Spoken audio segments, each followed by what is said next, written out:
Chapter 201, You Only Have One Master. Alice, how's your humanoid project coming along? Starscream inquired. It's already 80% complete, Alice responded. 80%. Starscream rubbed her chin thoughtfully. The term human-like refers to the degree of similarity to human beings, encompassing not only appearance but also emotions, thought processes, and methods of interaction. Achieving this level of humanization isn't merely about studying humans. It also requires the assistance of the life system. The life system is akin to the incubation cabin used for birthing new transformers, which Starscream previously managed. However, without an energy source, the life system can only produce lifeless robots. If these robots leave the incubation cabin, they die instantly. Originally, Fallen King Kong sought the fire source, but it was destroyed in Change 1. Instead, he obtained the Matrix to activate a cannon to blast the sun and harvest energy. Now that the fire source is still available, Fallen King Kong only needs it. The incubation cabin is irrelevant to adult robots, but crucial for hermit warriors, as it can enhance their biological mech shells to achieve 100% similarity to humans. Ordinary hermit warriors may look human, but can be easily identified upon closer inspection due to their rock-hard skin. I'll get you an incubation cabin to help you reach 100% humanization, Starscream said, raising her hand to gently squeeze Alice's chin with a smile. If I switch to a human signal simulation, I can't help but admire your face. Heh! Master, Alice responded. All right, I need you to lure Duke, Starscream instructed. Are you planning to lure him away? Alice asked. No, I intend to repay him, Starscream smirked. This task might be difficult. Alice hesitated before shaking her head. No matter how beautiful this appearance evolves, we are still robots, different from ordinary carbon-based life. Will he be attracted to a robot? How do you know if you don't try? Alice, you've been studying humans for decades. What do they like? Starscream pressed. Men generally like power, money, and beautiful women, Alice began. Okay, just focus on men, Starscream interrupted. What do you think Duke lacks? Alice paused, recalling Duke's information, then shook her head. He seems to lack nothing. Power? Although Duke holds no official position in the government, his influence rivals that of the president. This is hidden power. When someone's strength reaches a certain level, they can mobilize the power of the entire planet. Duke simply hasn't seized it yet. If he wanted power, it would be readily available. Money? While Duke himself may not have much cash, the rent from Paradise Kitchen alone generates hundreds of millions of dollars annually. This doesn't even include other revenue streams. Although he isn't the richest, his worth allows him to buy whatever he desires. At Duke's level, money is almost irrelevant. As for beautiful women, it seems he lacks none. While it's true that the more beautiful women, the better, no normal man dislikes them. However, Duke has a strong sense of control. Despite being surrounded by beautiful women, not all catch his eye. So far, only Diana has truly captured his interest. Mara is also present, but she remains more of a young goddess figure. A stunning woman by his side, yet he remains unmoved? If it weren't for Diana, Alice might have suspected something was wrong with Duke. In addition, many people are fond of Duke, including numerous top beauties, but he is not greedy. From her observations, it wasn't that he feared Diana, he simply wasn't interested. It seems his concept of mate selection has some special, rigid criteria. However, she hasn't yet deciphered what those are. To put it simply, Duke likes beautiful women, but he doesn't need them to function. Trying to win him over in this regard seems far more challenging than the first two. It's true that he doesn't lack for anything, but he likes to collect good things. Starscream's vow. Ice was always flattering and hoarse. Master, you mean me? Alice seemed to grasp something. That's right. Hermit warriors are rare, and you are even rarer. I don't expect you to push out Diana, Mara, or others. I just want you to be by his side, as a maid, servant, or something, Starscream explained. The Hermit Warrior is an exploration team sent millions of years ago to study Earth and integrate with humans. They look human but possess the abilities of transformers. Initially, they were simple armor to enhance defense against artillery fire. Soon, their function expanded to armor suits that could resist harmful waste. The most sophisticated improvement was the biological hermit. Alice is the pinnacle of this refinement. This new type of Cybertronian can transform directly from robot form to a biological form that looks exactly like a known intelligent life form. Additionally, the nano-regeneration technology in some shells indicates higher energy efficiency and stronger vitality. However, their fighting skills are weakened, and they are no longer frontline fighters. Over generations, the Hermit Warrior has gradually faded from history. Currently, Alice is the only Hermit Warrior in the biological Hermit category, making her extremely rare. I understand, Master, Alice nodded. Shut up! From today onwards, I am no longer your master. Remember, there is only one master, and that is Duke. Starscream was furious and slapped Alice hard. No, my master is only Starscream. No matter where I am, my master will always be my master. Alice knelt down respectfully. Forget it, I'm leaving first. Starscream leaped into the sky. I'll help you retrieve the incubator cabin. You can move around on your own for now. What he wanted was this kind of attitude. The previous move was just a test. Yes, Lord Starscream. Then, where is Alexander Pierce? I'll handle that later. You don't have to worry about it. I understand. I came back, risking my life. When I returned on the 4th day of the Lunar New Year, the train station was packed and there wasn't even a seat. Now that all roads are closed in urban and rural areas, many people can't reach the station. As a result, most train stations were empty and most sleeper cars were vacant. In my compartment, there were only 2 people, and the middle and upper berths were all empty. My body temperature was 36.5 degrees Celsius. Everything was normal. After buying instant noodles, I planned not to go out for 10 days to half a month. Although I think I'm fine, to be responsible for others, I have to stay isolated for a while. Anyway, there's not much to do outside, even though I'm far from Wuhan. Since college, I've had what I call post-train syndrome. I can't eat anything on the day of the train ride, and there's a buffer period of 3 to 5 days after getting off the train. When lying in bed, I still feel the shaking. My body adapts and memorizes too quickly, making me feel like I'm still on the train, always swaying from side to side. Sitting in front of the computer desk, I still feel the shaking. Stairs. My body is weak, and I haven't fully recovered yet. Climbing the stairs leaves me panting and exhausted. I've been in this condition for nearly 10 years. Physically, I estimate that I will recover by the beginning of next month. By then, I should be able to run up the stairs without any trouble. In the end, let's come together in Wuhan, go to Hubei, and extend our efforts across the entire country. Believe that the epidemic will pass soon. End of this chapter. Chapter 202, Braised Steel Lobster. About the egg, Petra Valley, Temple of Petra. A steel lobster suddenly fell from the sky, making a duong sound. We have arrived at the target point. This is the Temple of Petra, Jarvis announced. Indeed, the steel lobster was none other than Tony Stark in his Iron Man suit. Yeah, I don't need you to tell me that this is the world-famous ancient city of Petra, with a history of more than 2,000 years, located in the Musa Valley. Petra means stone in Greek, so it is also called Stone City or Rose City. Tony Stark rolled his eyes. Jarvis, we're not here for tourism. Scan the area for me. Okay, sir. Scanning. Zila. Interference detected. There is some kind of unknown energy magnetic field. Interfering, unable to judge, analyzing. Alien life detected, not the magnetic field of life on Earth, Jarvis reported. It seems that we have found the right place, Tony Stark remarked, stepping into the ancient city. The entrance was the largest door he had ever seen. Is this painting an angel? Tony Stark scoffed.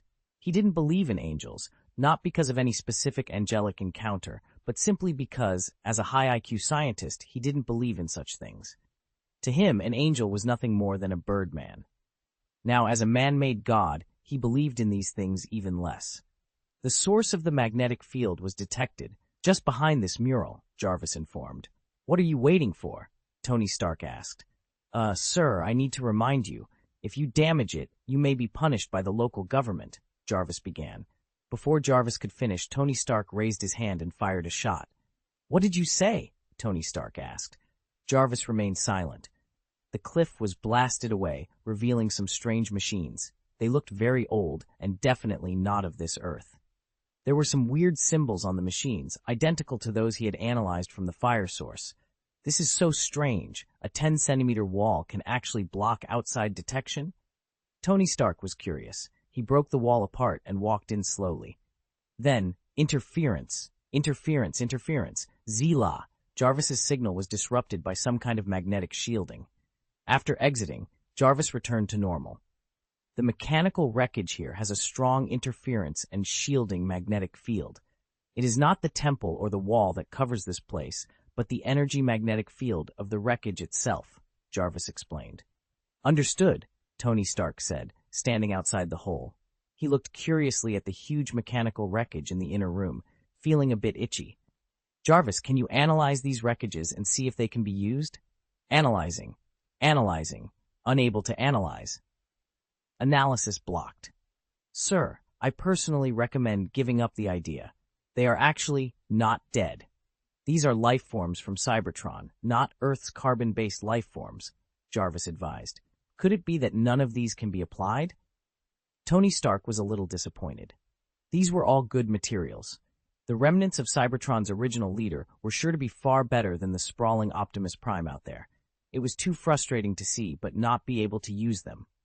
Sir, I strongly recommend canceling this idea. Once these corpses are attached to the mecha, then, as long as there is enough energy supply, they may be revived and take control of your mecha, Jarvis suggested. Without a fire source, other energies are also available? Tony Stark was surprised. The energy of the fire seed source is very special, but it is not uncrackable and can be adapted and utilized. If a new type of energy similar to the fire seed source is found, then they are likely to be revived. Although, the degree of difficulty is not low, Jarvis explained. Looks like that's how Megatron came back to life, Tony Stark mused. The life of the Cybertron robots was so resilient, no matter how broken the body was, they could still come back to life. As long as there are parts and energy sources, they can survive. They can even dismantle the bodies of their own kind and integrate the parts into themselves. No matter how damaged a robot is, it can be up and running in an instant. Humans can also transplant organs, but they need matching donors and worry about rejection. The Cybertronians don't have this issue.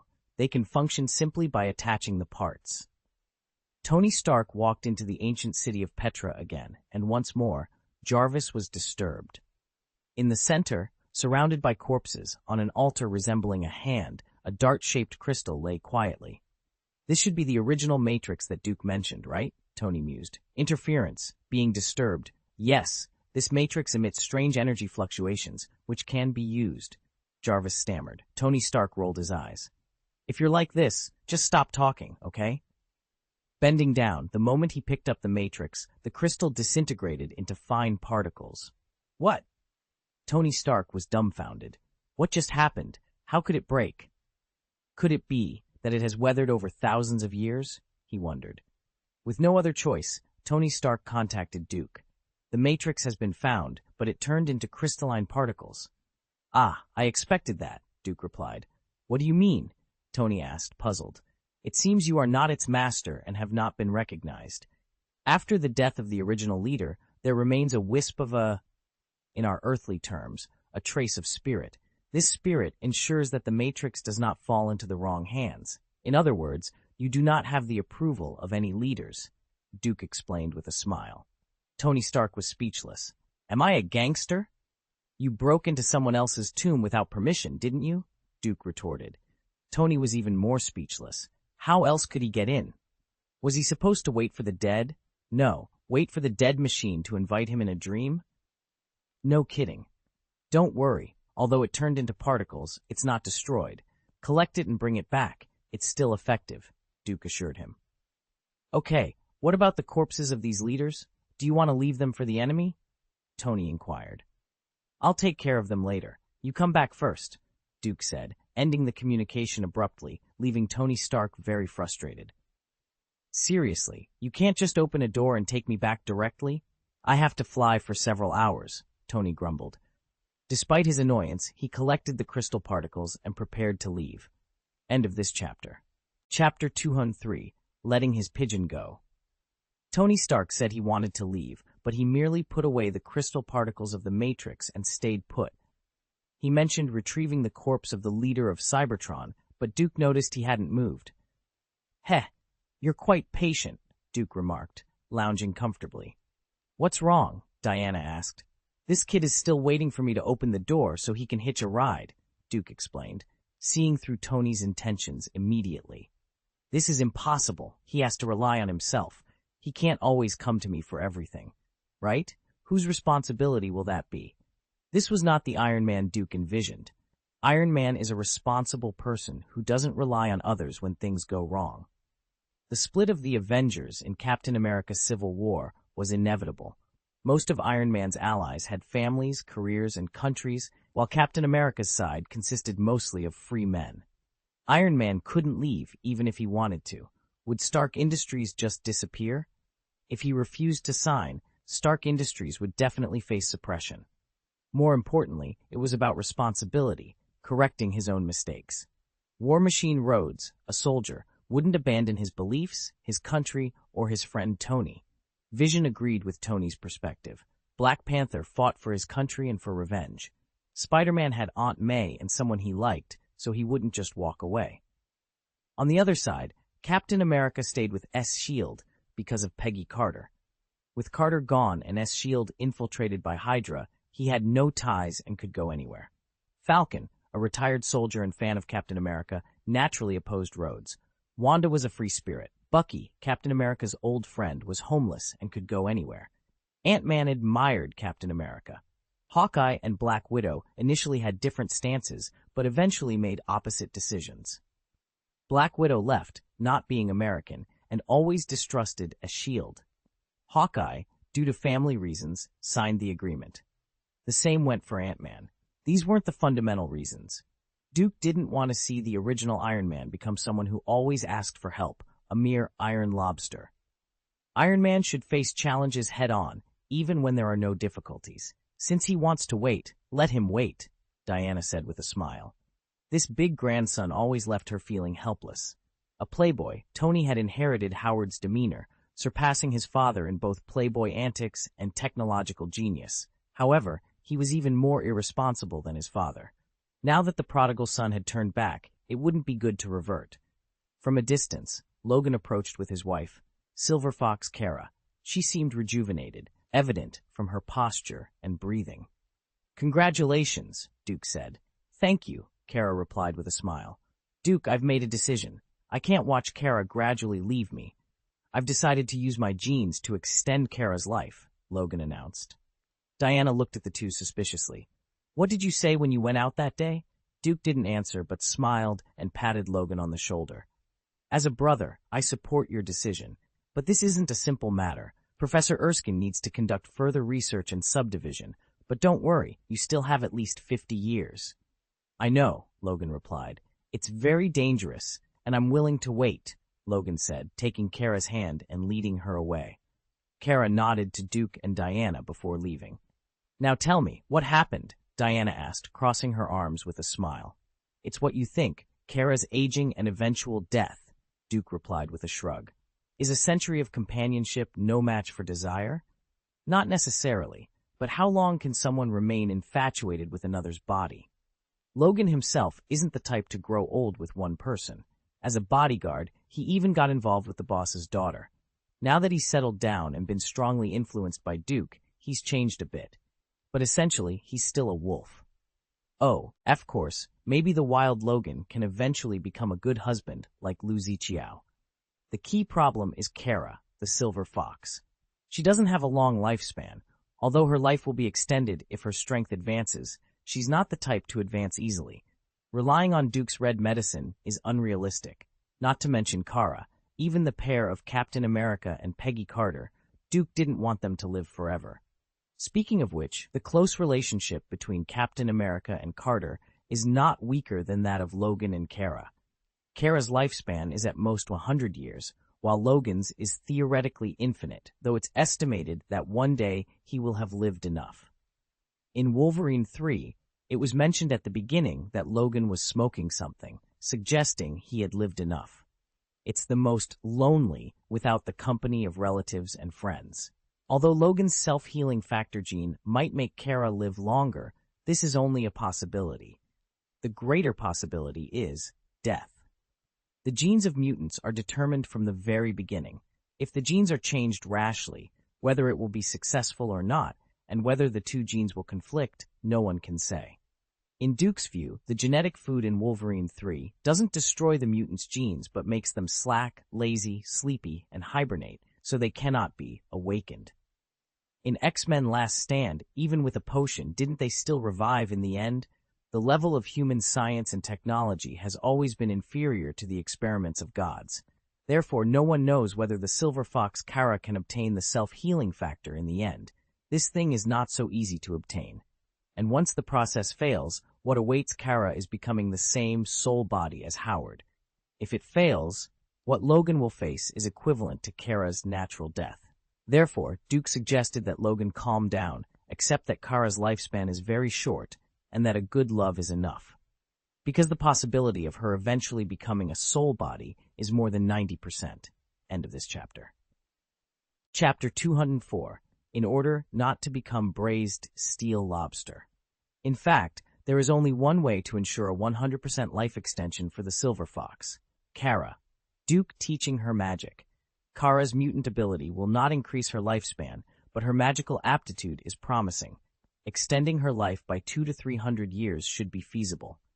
Although this is incomparable to Logan's theoretical permanent lifespan, it would allow her to stay with him for a significant time. Perhaps 100 years later, with advancements in science and technology, mutant genes could be exchanged for each other? Judging from the current communication with Erskine, the possibility of Kara successfully obtaining the self-healing factor is virtually zero. It just needs to be 90% loyal. This raises concerns. No one would hand over the fate of his wife to another man. Although 90% loyalty ensures that a person cannot betray him, 0% loyalty can also be taught, allowing him to intervene if Kara encounters a situation. However, people have their own principles. Duke's principle is never to teach magic to anyone other than his apprentices. Therefore, he will not pass it on to Kara. It's a matter of personal guidelines. Additionally, 90% loyalty not only prevents the apprentice from betraying him, but also provides a potential buff. It keeps the disciple's mind steady and not led astray by the mysteries of magic. Magic is dangerous. People like Casillas are not alone. They encounter all kinds of temptations on the road of learning magic. 90% loyalty can stabilize their hearts and keep them away from these temptations. Therefore, if Kara does not achieve 90% loyalty, she is very likely to go astray, just like Casillas. When the time comes, will she be sanctioned or not? If sanctioned, what about Logan? If there are no sanctions, what will happen to the world? Let Logan go. Do you want to repeat the scene of stabbing Phoenix Girl to death? Here lies the problem. Phoenix Girl still had her original heart, so she could find herself at the critical moment. But once the mind is polluted by magic, it will become another person, and the previous Kara will disappear completely, and it cannot be reversed with a few words. In other words, Logan is not sure whether he can kill Kara. After much consideration, Duke decided not to teach Kara magic and advised Logan to calm down. Even if you die, you will still appear as a soul body in Karazhan.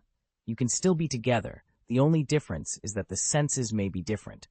So the key question is, can it last forever with Kara in human mode? This is probably close to zero. Duke suggested that Logan calm down and cherish every day they have together. Kara is different from Diana and Mara. She is an ordinary human being with a relatively short lifespan. Diana is a Protoss with a very long lifespan, and Mara, although not as old as Diana, far exceeds human longevity. Duke also has a long lifespan, so he doesn't have to worry about who leaves whom. As for Logan, if one lives longer and the other lives shorter, then it's very worrying. Like Samir, who sees through this, he doesn't get married and only has lovers around him. Sometimes, when he is tired, he will find a stable relationship, and when the relationship fades, he will leave happily, and welcomes life with a happy state every day. He has no children, so he doesn't need to worry about the problem of gray-haired people getting black-haired people. Therefore, marriage is a cage which traps a galloping wolf king in one place and cannot escape. With the bondage, the wolf can't roam. Logan, the smart Diana, considered numerous possibilities in an instant and finally sighed. What about me? After hundreds of years, will you feel bored? Duke chuckled. You've already entered my life, so don't even think about running away. As for what will happen hundreds of years later, who knows? Why worry about it now? If Logan hadn't come to him, Diana gave Duke a blank look, but didn't continue the conversation. Instead, she asked, "Where's Tony?" Duke glanced over and replied, "He's still waiting there. This guy has good perseverance." Diana sighed. "All right, let's wait another hour." An hour later, Diana asked again, "Is he still there? Forget it, I'll go." "Dear, be careful during this time. I suspect those robots will attack soon." With that, Duke opened the door and appeared directly in the Temple of Petra. "Why are you still here?" Duke asked. Tony Stark, unfazed, replied, "I'm keeping an eye on these corpses for you. What if I leave and someone snatches them away?" Duke rolled his eyes, opened a portal, and pushed through, sending the corpse of the leader to the Karazhan collection, just as Doctor Strange had done with Loki. He then walked into the portal himself. Tony Stark smiled and followed, but bumped into the portal with a thud. "What the hell is this?" he muttered, feeling a bit dizzy. "Tony, do you know what I admire most about you? It's your responsibility. This time you can wait for me to open the door, but what about next time? I don't want you to become a liability. I'm here to help you, not to turn you into iron shrimp or steel lobster braised. Think about it." With that, Duke casually closed the portal. Tony Stark was stunned but began to ponder. "Jarvis, do you think I'm really a steel shrimp?" Sir, visually speaking, you do resemble braised." "Okay, I get it. You don't need to say it." Tony interrupted. He then soared into the sky, muttering to himself, "Isn't it just flying by yourself, talking so much?" In his heart, he resolved not to become a braised steel lobster. Jarvis remained silent. In the past few days, Alexander Pierce had been feeling irritable. It wasn't just because the robots on Cybertron had suddenly gone silent, but also because of the return of Captain America, the man who had given Hydra a headache during World War II. What baffled him was that Steve Rogers had joined S.H.I.E.L.D., but Peggy Carter hadn't. Logically, with her youth restored, she should have plans to regain control of S.H.I.E.L.D. However, she hadn't appeared at the S.H.I.E.L.D. headquarters, and instead stayed at the Wish Cabin. This left him confused. What were the two planning? Did Peggy Carter know about Hydra's infiltration, and if so, how much did she know? "Boss, how about sending Steve Rogers to the field?" one of his subordinates suggested. End of this chapter. Chapter 205, Too Lazy to Go to Heaven. Staring at the freshly created Alice, Starscream smiled and nodded. "It seems you have lived up to my expectations. Although it hasn't reached 100%, the humanoid has exceeded 95%, Alice replied with a smile. "Very well, then you can proceed with the plan." Starscream began, but suddenly froze mid-sentence. This puzzled Alice, but she didn't dare to ask. After a moment, Starscream recovered, and the red light in his eyes became even more intense. "A new message has just been scanned. The Matrix has appeared and is in the hands of Tony Stark." "What? The Matrix?" Alice was confused. Only the original Matrix can activate the device to destroy the sun. It seems they have already received the news from the source of fire. "This is good. We can abandon the attack on the hard rock of Karazhan," Starscream said with a smile. The original Matrix, also known as the Leader Module or the Key of the God Horse, has several names depending on the translation. Duke didn't know what to call it, but it was the dart-shaped object that Sam found. Alice didn't know this, but Starscream did. "So, this is our purpose?" Alice, being very smart, quickly understood after a moment of thought. "Do I still need to continue the mission? If we attack the Stark Industrial Building, we can steal the Matrix. Compared to Karazhan, it's much easier. Once we get the Matrix, the sun will be destroyed, won't it?" "No." Starscream waved his hand. "The plan still needs to continue. I always feel the news about the Matrix is a bit too coincidental." Yes, this was what Duke had deliberately released. He had studied the ability of robots to scan messages, so he sent such a message in a specific text format, which was intercepted by Starscream. Compared to attacking the Stark Industrial Building, attacking Karazhan is undoubtedly more difficult, so they would definitely choose to turn around and deal with Tony. This was a test for Tony, and at the same time, Duke wanted to lure the fallen King Kong down. If there was no special need, Duke was too lazy to go to heaven. Could it be that the master wants to do it at both ends? Alice suddenly understood something. Starscream, being a speculator, could be invincible by siding with whichever party had the upper hand. But now, he didn't seem to think he would lose, so he decided to bet on both sides. Both Duke and Fallen King Kong could win here. At that time, no matter who won, he would not lose. I understand, Master Starscream. I'm sorry, Master Starscream. Alice quickly apologized. From today on, I will only call you Master, but in my heart you will always be my master. Starscream waved his hand impatiently. Go. Just do your job well. I don't need you to worry about it. Understood. Alice nodded, turned, and left the cave. Council. The computer in front of Alexander Pierce suddenly lit up with a Z-la sound. What happened? He asked. Boss, our security program has been rewritten, the bald agent Sitwell said, looking at the red triangle alarm on his phone in shock. It was unbelievable. Who had the ability to rewrite Hydra's program? There were only a few in New York, and they wouldn't have anything to do with the council. The two were not shocked for long, as the screen quickly lit up, revealing a familiar face. Specifically, it was the face of a robot, Starscream. Mr. Alexander Pierce, believe me, I don't need to introduce myself too much. I'm here to discuss cooperation with you. If I remember correctly, the appointed time has already passed, Alexander Pierce sneered. He was unimpressed with this bandit behavior.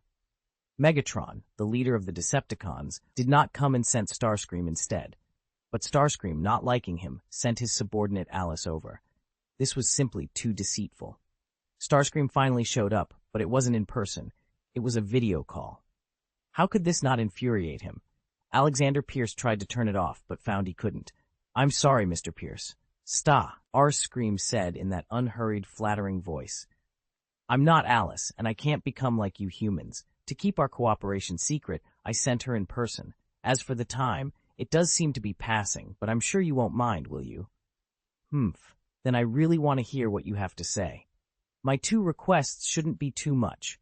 If you don't agree, we don't need to talk anymore. With that, Alexander Pierce stood up, ready to destroy the computer. He didn't believe it could still talk after being destroyed. Hey, wait a minute. I didn't say I disagree. You humans are just so impatient. I agree to both conditions. I will give you Cybertron's technology, and we can support you, but I also want to see your sincerity. Alexander Pierce sat back down. Tell me, what sincerity? Don't lie to us. You know I can kill you at any time. Starscream's voice suddenly turned cold. Unless you can stay away from the city and have no machinery around you. Otherwise, even a mobile phone, a watch, a ring, they may also belong to us. Alexander Pierce's face became extremely ugly. What exactly do you want to say? It's a headache if you don't work hard. Was he seen through? Alexander Pierce sneered. Don't worry, I have always valued integrity. Hey, are you honest with Hydra? Alexander Pierce was furious. Okay, I don't have time to waste with you. Starscream sneered and waved his hand. The mission has changed. I want you to attack Karazhan. Who you use is up to you, but I want you to attract Karazhan's attention. Of course, our people will help you. Looks like you have a second route. Hydra's old fox is really powerful. It's okay to tell you, we are focusing on Stark Industries. Alexander Pierce frowned slightly. Tony Stark? Why? This is not something you need to know, and our cooperation does not involve this answer. Then what if I insist on an answer? I will answer you, but will you believe it? Starscream grinned. No. I thought so too. The attack is agreed to be on the 7th day. Well, I wish us a happy cooperation. End of this chapter. Chapter 206. Food for the X-Gene. A playful smirk appeared at the corner of Duke's mouth. It seems they were fooled. Are you really sure that the fallen King Kong will appear? Diana asked, curious. That depends on the sample made by Dr. Erskine and Tony. It's not real, Duke replied, turning slowly to look at the floating matrix behind him, still smiling. The matrix was a fake, a pseudo-original matrix jointly created by Dr. Erskine and Tony in just 2 days. From the appearance alone, it was a perfect replica. Not only did it look identical, but its internal structure was almost the same as well. The pseudo-original matrix had the same magnetic field, power, and other attributes as the real one. Although it was a fake, it could still bestow mechanical life, but it couldn't activate the cannon. Therefore, at first glance, no one would notice the difference. Tony, follow the plan, Duke said, handing the matrix to Tony Stark. Looking at the pseudo-original matrix, Tony felt a bit melancholic. My building is about to be destroyed again, and you can only lose but not win. If he had been to China, he would have definitely sighed and said, "Hey, it's too difficult for me." With a sigh, Tony Stark flew away. He intended to place the pseudo-original matrix in his studio and wait for Starscream and others to take it away. At the critical moment, he feared he would have to be bombarded by Cybertron. This was truly depressing. "Pepper, are you going to travel to Washington next Friday?" Tony asked on the phone with Pepper. "Isn't that Black Friday? Also, what's so good about traveling to Washington?" Pepper questioned, confused about Tony's intentions. "The boss is traveling at public expense to change his mood," Tony explained.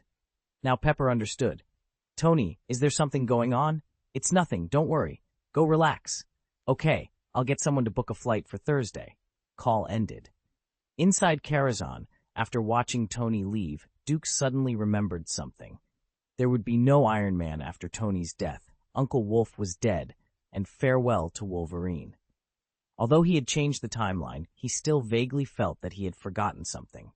After thinking for a moment, he finally remembered. "Honey, do you still have something to do in the government?" Duke asked. "What? Aren't they just Riwen?"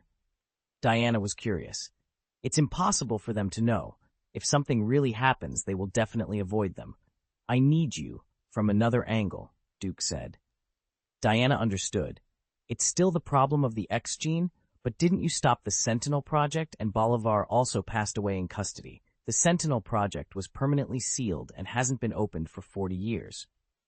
It's not the Sentinel project. It's genetically modified organisms, specifically for mutants. These foods are fine for normal humans to eat, but mutants will die? Is it the future that you saw when you traveled in the astral world?" Diana asked. Duke nodded, then shook his head. "Not exactly." "What's that?" "Mutants will not die after eating them, but it will cause the X gene to fall asleep, become completely inactive, and slowly, there will be no more mutants in this world. Eventually, the mutant genes will be completely eliminated." Diana frowned. "If you can't be tough, be soft? A bloodless killing." "Exactly," Duke confirmed. "You mean a conspiracy against mutants has been quietly launched?" Diana asked. I don't know, but the timing should be about right. Wolverine 3 took place in 2029. Although it happened in a parallel world, there are many people who hate mutants. This is still the case in the government. The incident of Riwen saving the president is gradually fading away. Although the X-Men Academy began to cooperate with the government, the problem of mutants still emerged endlessly. Suddenly gaining powerful abilities, the possibility of things getting worse is far greater than getting better. There are still quite a few voices calling, for a return to the plan from years ago. Eliminating mutant genes through food and drink is a slow process, so it would take a long time to affect an entire generation of mutants. The idea was to eradicate the mutant gene in humans, effectively exterminating mutants at the root. 20 years is considered enough time to be regarded as a generation, and it just so happens that 2029 is exactly 20 years away. However, Duke does not believe that genetically modified food will reappear because the fate of Dr. Rice, who advocated for the development of such food, has been altered. When Logan escaped in X-Men Apocalypse, Dr. Rice's father, Dale Rice, was one of the victims of his violent rampage. As a result, Dr. Rice developed a deep hatred for mutants and obtained extensive information about the Weapon X program from his father's colleagues, eventually restarting the program and creating genetically modified food. In the original Apocalypse, Logan was captured by William Stryker and transformed into Wolverine. But now, Logan has not traveled through time, has not been captured, and has not been turned into a weapon with adamantium claws. Instead, he remains safely in Karazhan. Therefore, he did not kill Dr. Rice's father, and Dr. Rice does not harbor extreme hatred for mutants. But this is not absolute. Dale Rice is still alive and possesses information on Project X. These materials may only be initial ideas and plans, but with William Stryker dead, Project X has effectively been halted. No one can guarantee that Dale Rice will not secretly study this plan. Duke began to worry whether the genetically modified food from the parallel world might appear here.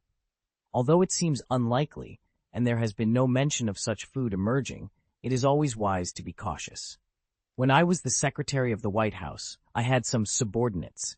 Now, except for those who have passed away, they are all in high positions. I can ask them to help you keep an eye out, Diana said. That would be the best, Duke replied. But Duke, have you ever considered that the appearance of this kind of food might not be a bad thing? Diana suddenly suggested. Duke was a little surprised. Honey, why do you say that? The problem of mutants has gradually become more intense in the past few years. I believe you've heard of it. If their X gene is eliminated without endangering their lives, these troubles could be resolved once and for all, Diana explained.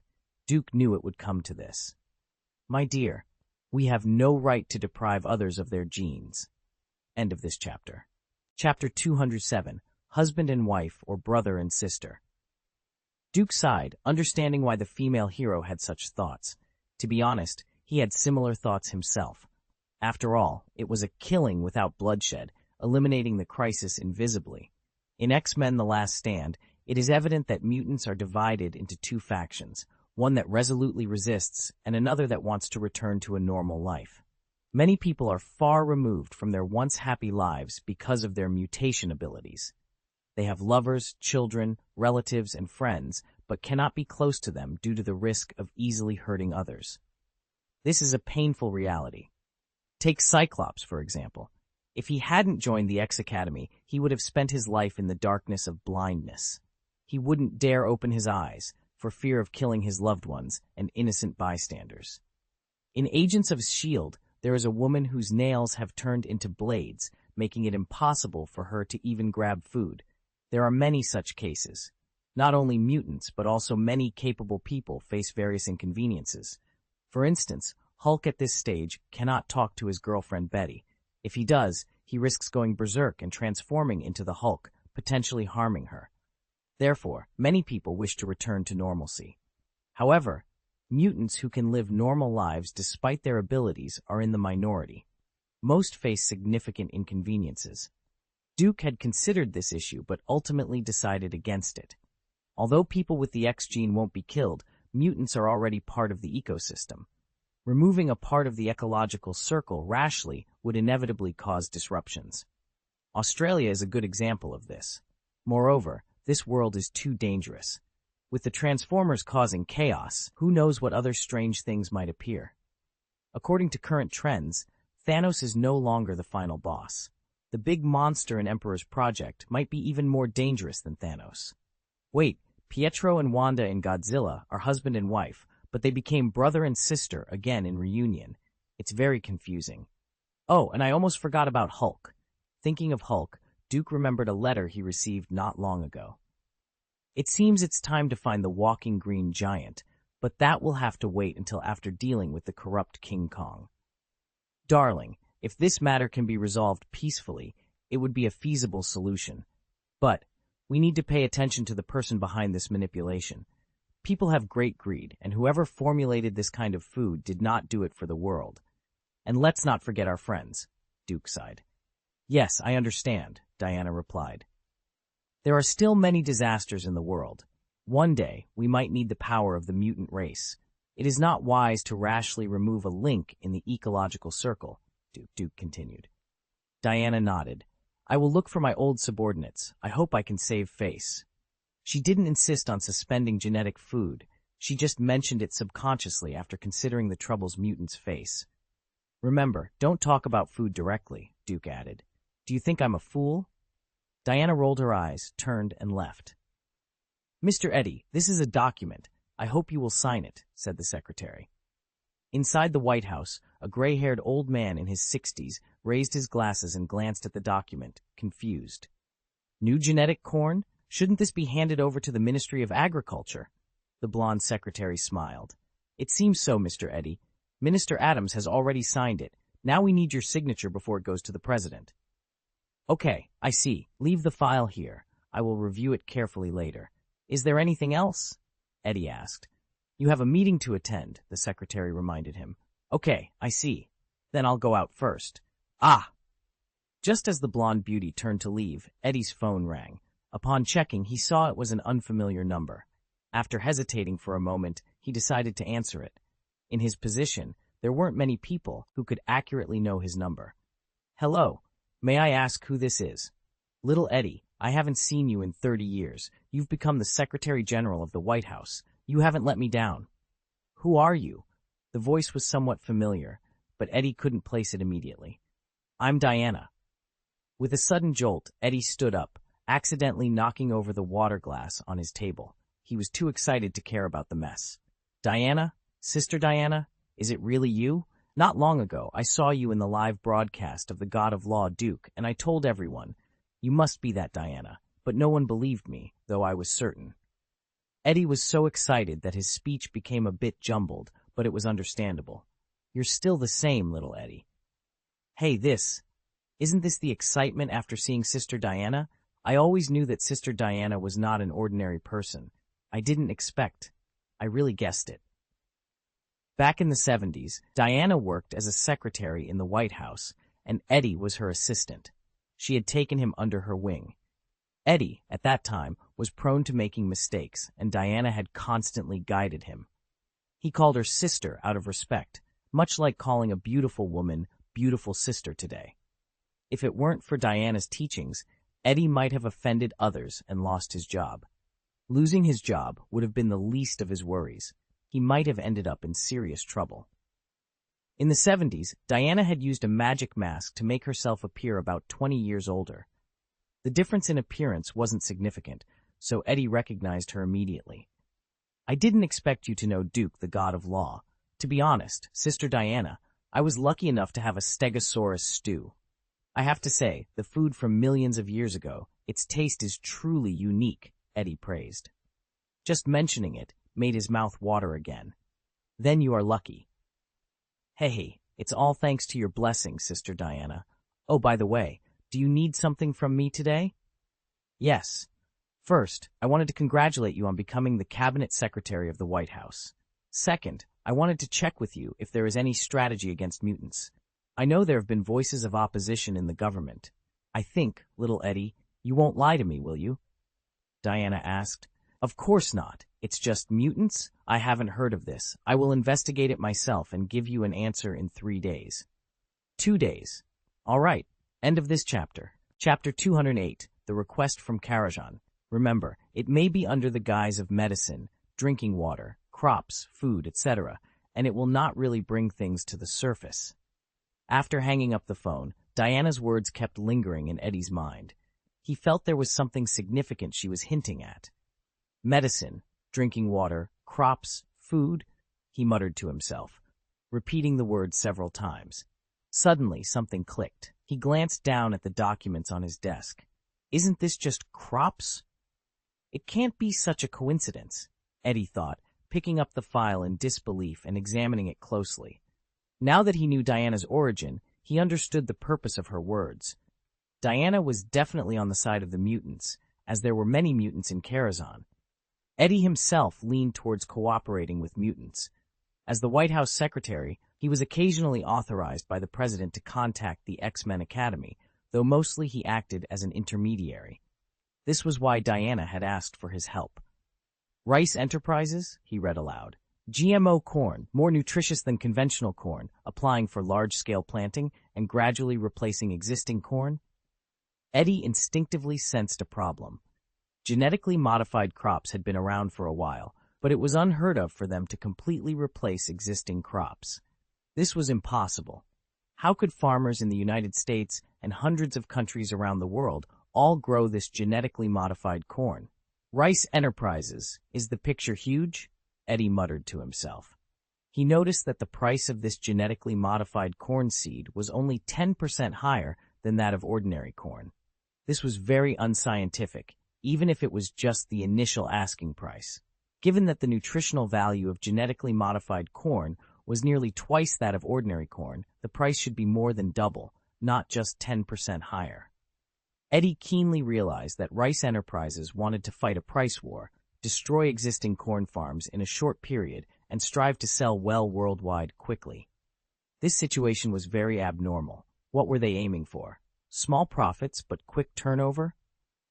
To defeat existing farmers, they would be under considerable pressure. It seemed that Minister Adams had received a lot of benefits. Eddie trusted the inspection department's data and the nutritional value of these genetically modified corns, but he suspected there was some conspiracy behind it. Rice. This surname always feels familiar, Eddie said, rubbing his temples. There weren't many people with the surname Rice, but there were enough to make it significant. He quickly entered the official government secret website. After a search, he found what he was looking for. Dr. Rice, son of Dale Rice. Dale Rice, one of the early participants in the early conception of the X-Weapon program. Later, Major William Stryker died accidentally in an operation. This original conception plan ran aground, and Dale Rice lost his job because of it. Eddie carefully examined the Weapon X project file. Unfortunately, most of it was encrypted, and he couldn't access it. He only knew it was a plan to use mutants to create weapons to kill other mutants. Although this was only the initial stage of conception and had not officially entered the research and development stage, Dale Rice had already been involved.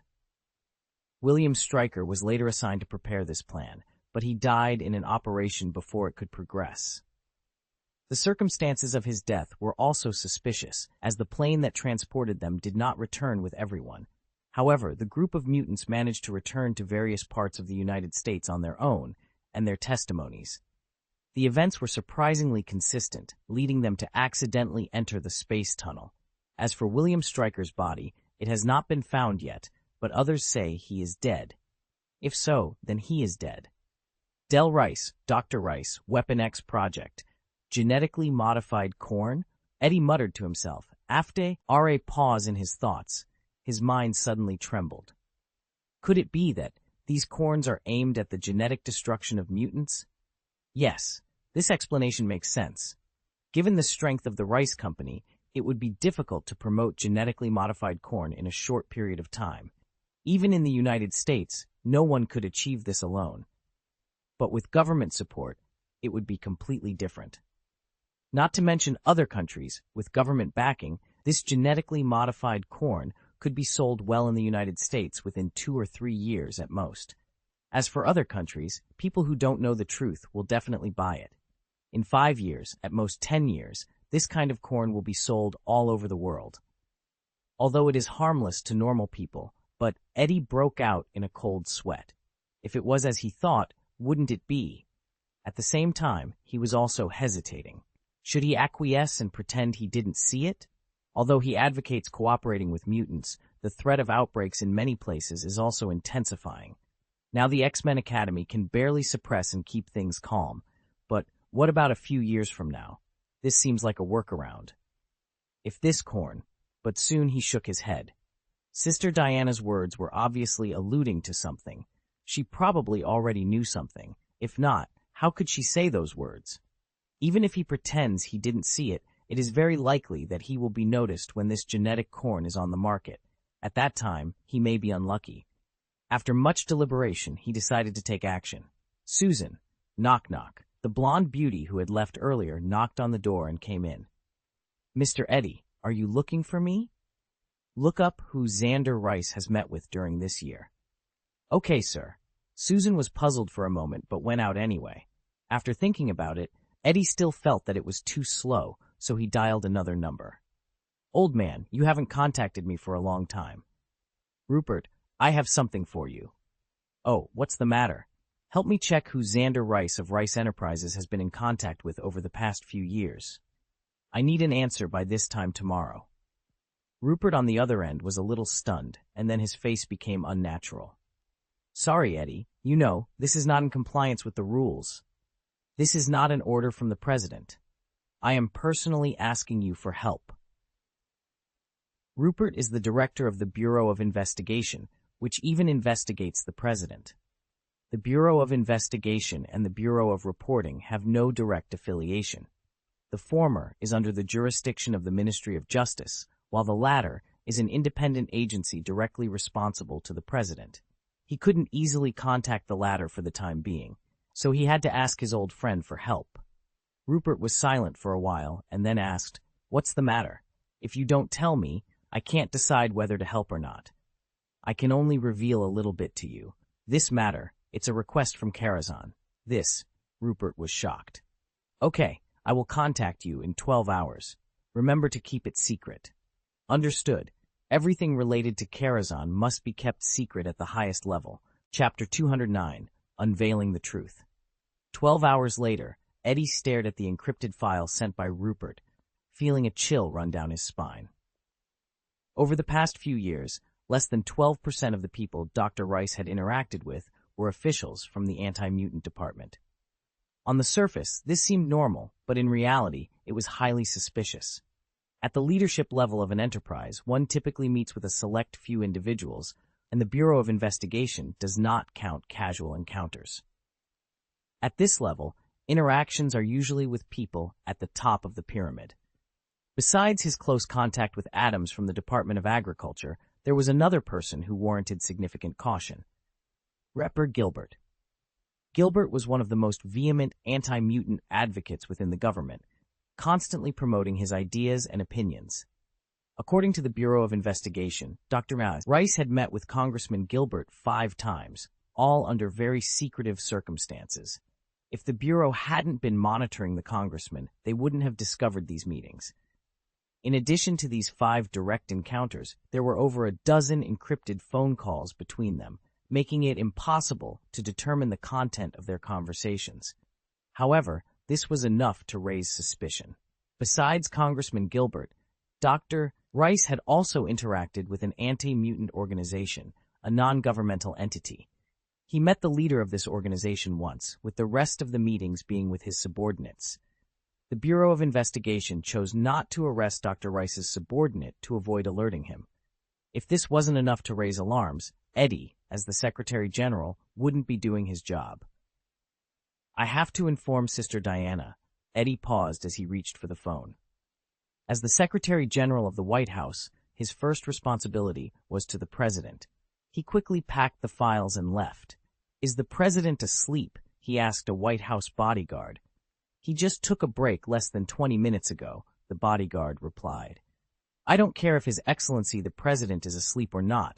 I must wake him immediately. This is urgent.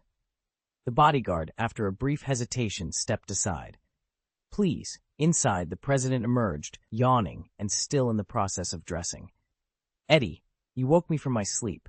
If this isn't serious, I'll dock your salary for a year. The presidency is a high-risk job, requiring daily meetings with numerous people, handling countless documents, and extensive travel. Presidents often sleep only a few hours a day, relying on professional staff to manage their schedules and health.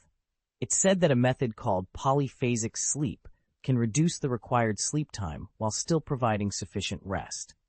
It's not surprising that some presidents like Trump reportedly sleep only 4 hours a day. I promise you won't dock my salary. In fact, you might even give me a raise, Eddie said, handing over the documents. 10 minutes later, the president looked up from the papers. I've heard about this Rice company. You suspect that Dr. Rice had private meetings with Gilbert and that the genetically modified corn he developed targets mutants? Eddie had highlighted the key points, and the president quickly grasped the situation. There's no conclusive evidence yet, but it's highly probable. Additionally, Karazhan also mentioned crops, which seems too coincidental, Eddie explained. Then it's not a coincidence, the president concluded, setting the document aside and pondering for a moment. Have you informed the other side? Not yet. I wanted to report to you first. I'm not sure how to proceed. This could indeed neutralize the mutant threat peacefully, but the president understood immediately. You're worried about Karazhan? Yes.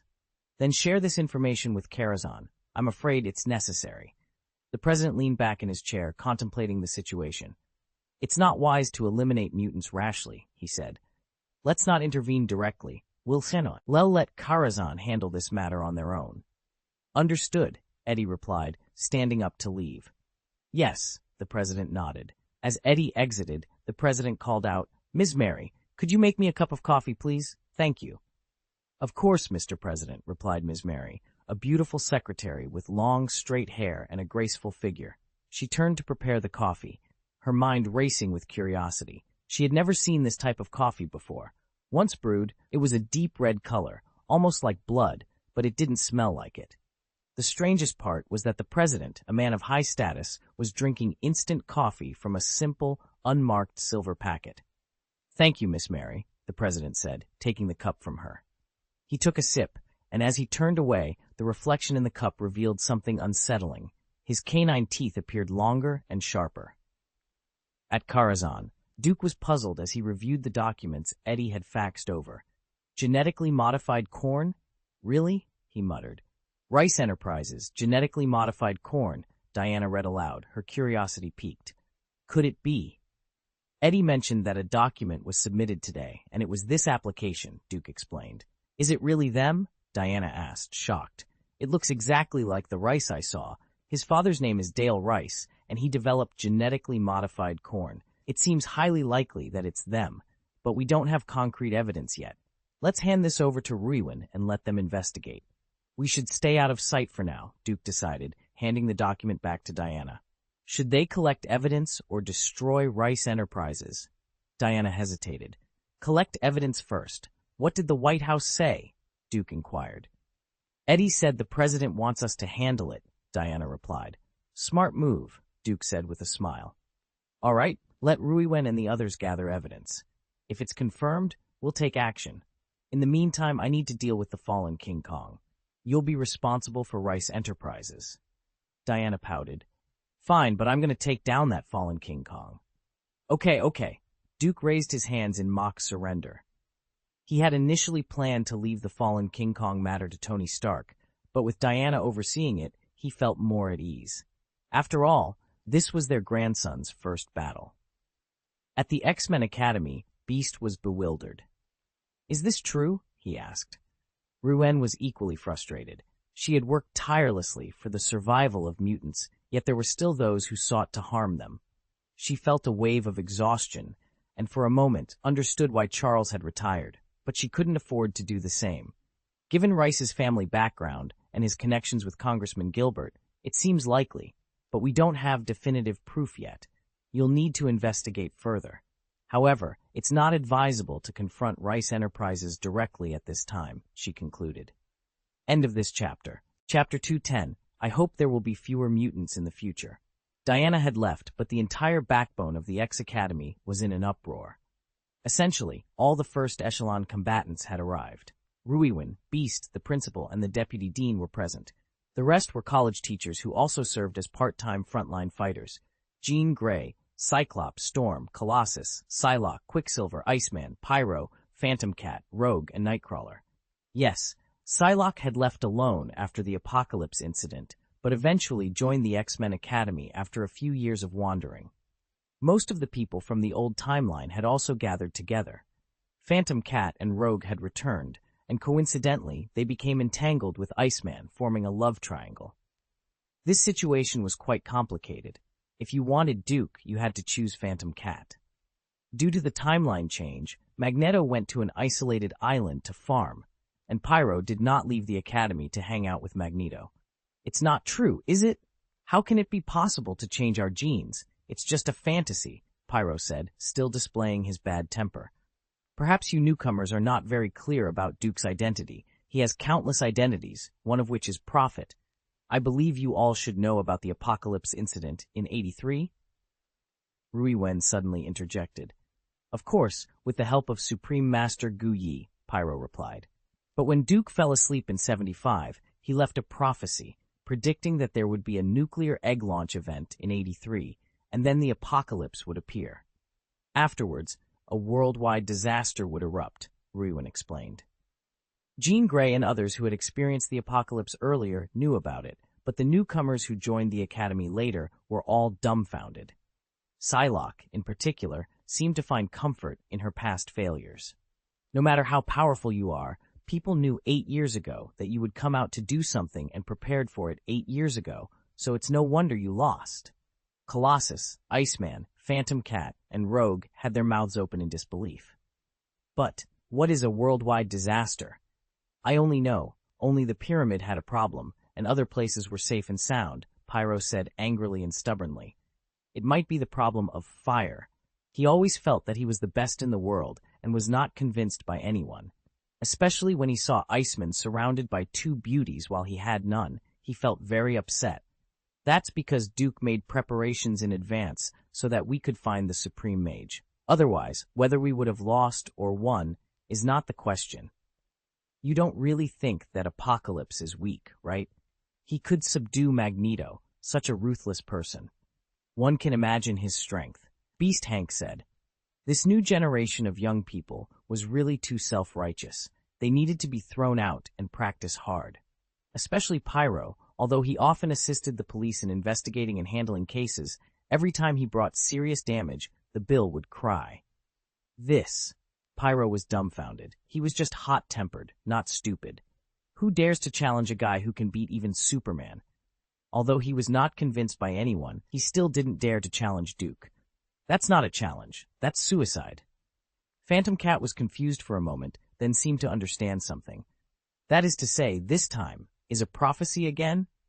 Pyro was also stunned. Nani, is there really such a thing? I still can't believe it. Didn't we say that our genes were left by the cosmic gods' experiments in ancient times? Can ordinary people's experimental corn change our genes? Pyro said angrily.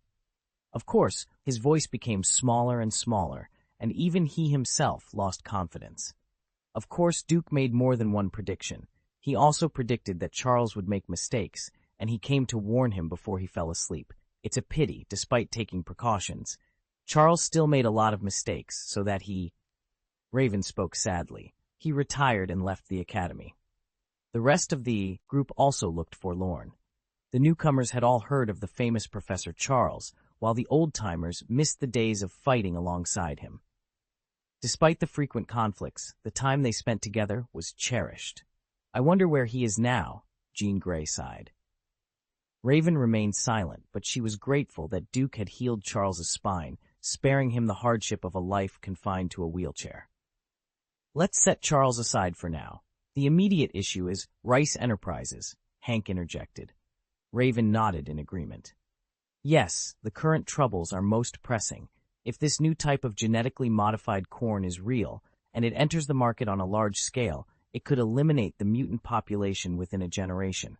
Our first step is to gather evidence to see if this is true. Rogue suddenly sneered. Eliminate it. Just eliminate it. I wish my powers would disappear. The timeline had changed, and there would be no more X-Men, The Last Stand. Hank and the others were sympathetic to Rogue's plight. She had joined in the last 2 years, and everyone knew about her problem, but they couldn't solve it. They had given her gloves to wear, but Rogue was a young woman with desires. Not being able to kiss someone she liked was torture. Your issue might have a solution in Karazhan, but right now, we need to focus on Rice Enterprises, Raven said. Then I'll leave. Remember to help me get in touch with them. This matter has nothing to do with me, Rogue said as she turned and walked out. Everyone was silent. Iceman looked at Rogue worriedly, hesitated for a moment, but didn't stop her. Seeing this, Shadowcat felt very uncomfortable. What's her attitude? Pyro was angry. But I think she has a point. I don't think it's a good thing to have too many mutants. I often assist the police in investigations, and it's overwhelming. These villains are like bamboo shoots after a spring rain. You can't get rid of them all. If this corn hits the market, there will be fewer mutants in the future, and I won't have to work so hard. Cyclops turned his head and said coldly, Your mentality is very problematic. Are you sure they will be satisfied with just this? Are you sure they won't develop new food and drinks? Are you sure you won't consume something similar? Pyro was confused. He hoped for fewer mutants in the future, but he didn't want his abilities to suddenly disappear one day. All right, Kitty, Kurt, and Psylocke, the three of you will find an opportunity to infiltrate Rice Enterprises and collect as much experimental data as possible, Raven instructed. Understood, they replied in unison. If that doesn't work, capture a core researcher and let Jean see what's hidden in their mind. But that's a last resort, Raven added. Understood, Psylocke replied. She also had psychic abilities, but they weren't as strong as Jean Grey's. End of this chapter. Chapter 211. I am a professional. At night, 2 groups approached the Rice Enterprise quietly. The team consisted of Spirit Butterfly, Phantom Cat, and Nightcrawler, who were primarily responsible for gathering information. Phantom Cat could phase through walls and bypass any defensive obstacles. Nightcrawler could teleport to any location within his visual range to escape, and Spirit Butterfly was the main combat unit, ready to handle emergencies. Outside, a second team was on standby, consisting of Jean Grey and Quicksilver. Jean Grey's telekinesis could block enemies, while Quicksilver's super speed ensured a quick evacuation. Preliminary assessments indicated that Rice Enterprise was merely a scientific research site without offensive capabilities. If any unforeseen danger arose, Jean Grey could unleash her full power. Go! The three of them clapped their hands, and Nightcrawler grabbed Spirit Butterfly and Phantom Cat, teleporting them into Rice Enterprise. It would have been advantageous to have someone with stealth abilities, but they made do. Nightcrawler led the way, teleporting to visible locations, while Phantom Cat phased them through walls. The combination of teleportation and phasing worked perfectly. According to the collected information, Dr. Rice's office is on the top floor, Spirit Butterfly said. Let's move, Nightcrawler responded, grabbing the two and teleporting them straight up to the ceiling. Phantom Cat phased them through the upper floors. After several rounds of this, they reached the top. Avoiding the elevator minimized the risk of detection. Strange, there are no security guards here? Spirit Butterfly telepathically noted, finding only a minimal number of guards. There's a blind spot over there. The surveillance cameras can't capture it, she added. Since this was an infiltration mission, Spirit Butterfly avoided destroying the monitoring room to prevent alerting Dr. Rice. Clear, Nightcrawler said, teleporting again. If a surveillance camera had been present, it would have only captured a wisp of smoke drifting by. This time, he only brought Phantom Cat. They were still some distance from the desk, but this posed no problem for Phantom Cat. She phased under the desk, remaining in the camera's blind spot. The drawer couldn't stop Phantom Cat. She reached in, took out a file, and began flipping through it. The more she read, the more alarmed she became. Optimization of mutant genes. Can genetically modified foods gradually eliminate mutant genes? Genetically modified corn experimental data and mutant genes. Mystique blood sample research reference. They even had Mystique's blood sample? Phantom Cat was momentarily stunned. She quickly took photos with a small camera. After collecting the evidence, she returned the documents to their original places and continued searching other drawers. After about 10 minutes, she found no other valuable files. The three of them reappeared in a blind spot in the corridor. Sister Spirit Butterfly, it seems that this Rice Enterprise is really targeting us, Phantom Cat said. They've been studying our genes, and they also have a mutant experiment base, but it's not in this building. There's no record of its exact location here. Looks like we might need to capture a deputy. If anyone comes, we'll leave immediately, Spirit Butterfly said suddenly. Nightcrawler nodded, grabbed the two of them, and teleported to the window, then teleported outside, appearing beside Jean Grey and Quicksilver. We've collected the evidence, and there's definitely a problem. They have a base for studying mutants, but we don't have its location yet, Spirit Butterfly reported. Jean Grey nodded. Okay, let's head back and see what Mystique plans to do. Inside the X-Men Academy, looking at the documents and materials that Phantom Cat had photographed, everyone was puzzled. Beast Hank was even more bewildered. Rouen, when did someone take your blood sample? He asked, surprised. He still remembered when Duke appeared at the rundown college and showed him and Charles the future. In that future, the Sentinel Project developed at an alarming speed and slaughtered their people just because they had obtained Rouen's blood samples. He had originally thought that the Sentinel Project had been completely halted and that Rouen was no longer in danger, but now it seemed her blood had been taken again. But when exactly? Rouen looked equally confused. I don't know either. Was it back in 73? He asked. No, Duke said he evaporated the blood, Rouen replied, shaking her head. At that time, Magneto had tried to kill her, and she had jumped out of a window just in time, but not before being shot in the calf. She had bled a lot, but Duke had used flames to evaporate the bloodstains. Then when could it have happened? He wondered aloud. Let's not worry about that right now, Rouen said, punching the table in frustration. The most urgent thing is to find the experimental base of Rice Enterprises.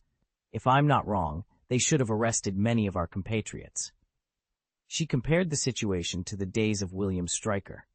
How could these people never learn? Fortunately, the genetically modified food this time was not based on Ruiwen's blood DNA. It only had a fraction of the effect. If it were like the future Sentinel, she might have had to retire. All right, Jean, Quicksilver, Scott, Kitty, Kurt, go and capture Dr. Rice's men. I want to know where the experimental base is. Also, erase their memories, Ruiwen instructed. Understood, they replied. Okay, you guys get to work and be careful. I'll take Anna to Karazhan first, she added. Anna was just being mischievous. Hearing this, Iceman's face showed a mix of emotions. Meanwhile, in Karazhan, Tony, are you ready? A small group of Decepticons is already heading your way. Can you handle it?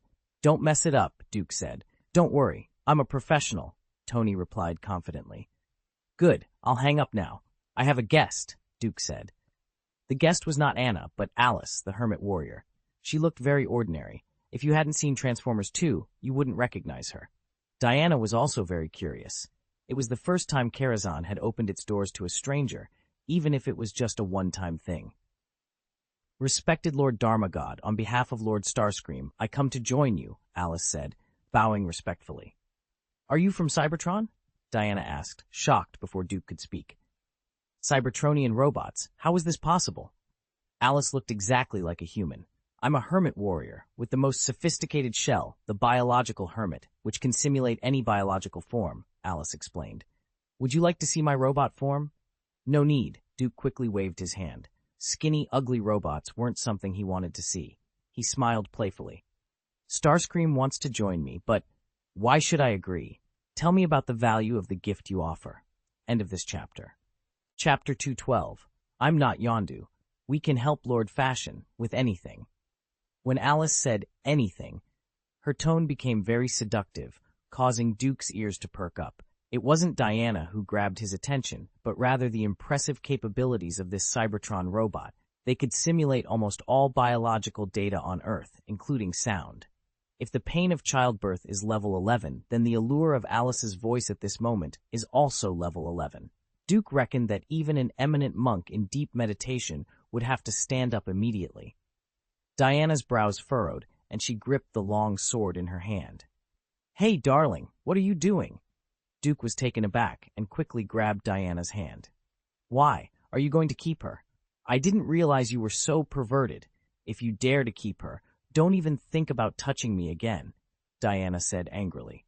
Duke quickly tried to appease her. Honey, what are you thinking? I'm not Yondu. I'm not interested in this number. I hope so. Diana broke free from Duke's hand, but didn't take any further action. You'd better be more careful with your words. I don't guarantee that I won't cut you off next time. The latter part was directed at Alice. Of course, maybe Alice wouldn't be chopped off, but she would definitely cut off the head of the fallen King Kong. Alice was also taken aback. She never expected Diana's reaction to be so intense. In fact, it was just a temptation, and she had only thrown out a little hint, but nothing happened, and the result was... You misunderstood me. I mean helping Lord Fashion to do anything, including removing any potential enemies. Believe me, this set of biological hermit abilities will be useful to Master Fashion, Alice hurriedly explained, changing her seductive voice to a serious one.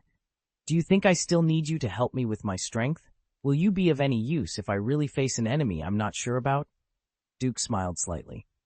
Of course, no, but there are some small troubles. I believe that Lord Fashion will not condescend to take action personally. Wouldn't that lower your status? And these I can help you with, Alice said respectfully. And I can become anyone. If you need to infiltrate a certain place, I am also the most suitable choice.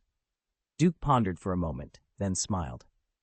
I have to say, your Master Starscream really gave me a gift.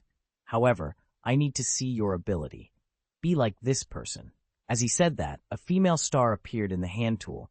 It was a small video, including actions, manners, voice intonation, and behavioral habits, etc. Knowing that this was the final test, and failing it would mean the end, Alice focused all her attention. Her eyes changed from dark brown to blue and white as she continued to analyzing data, simulating, combining, analyzing, Analyzing. Analysis succeeded.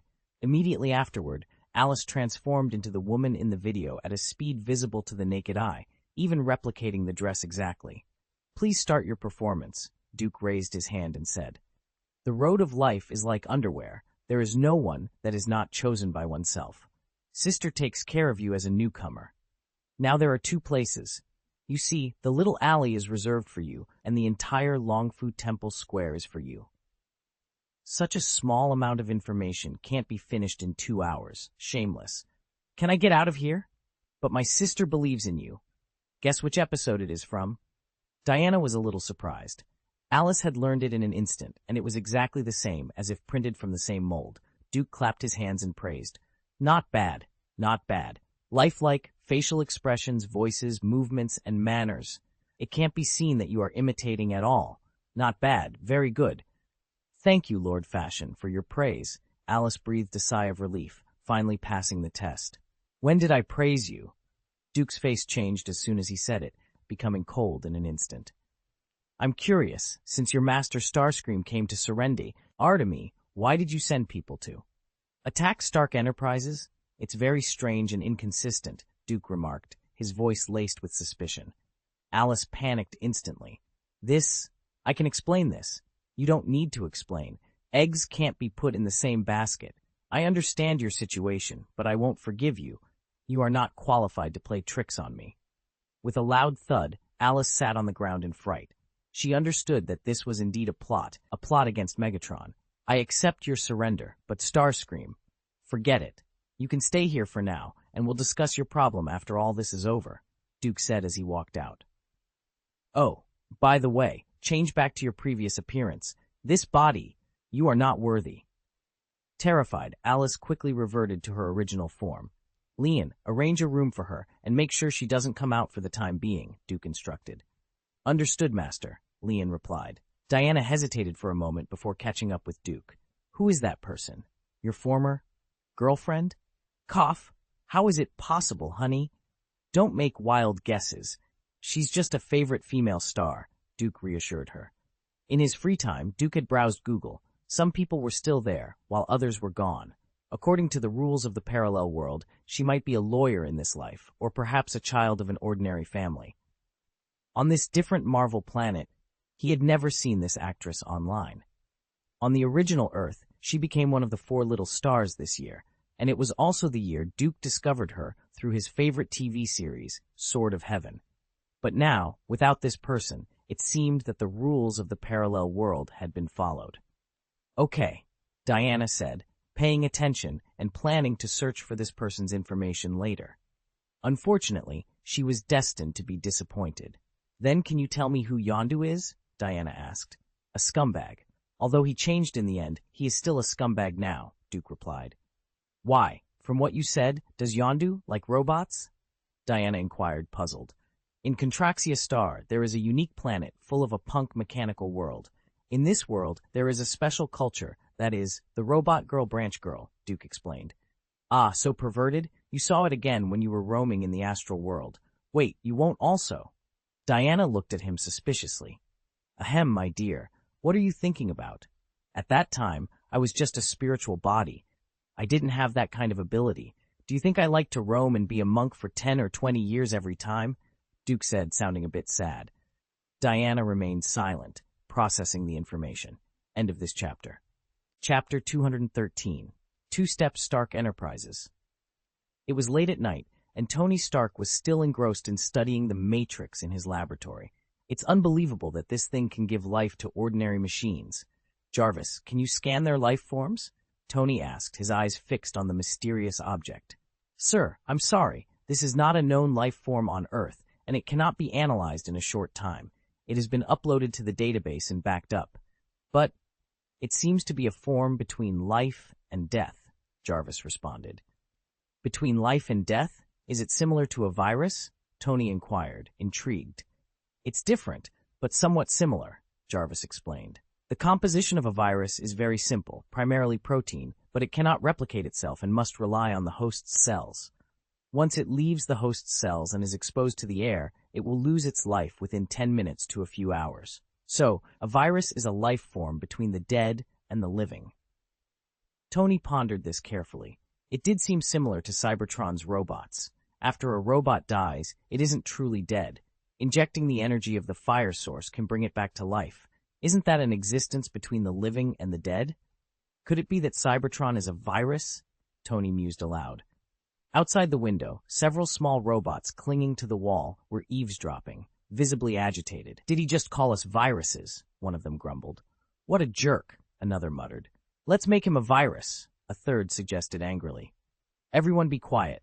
Our mission is to confirm the authenticity of the Matrix, the leader of the small robots ordered, knocking some sense into his subordinates. Sir, they have arrived, Jarvis informed Tony. I see. Then, let's begin, Tony said with a smile.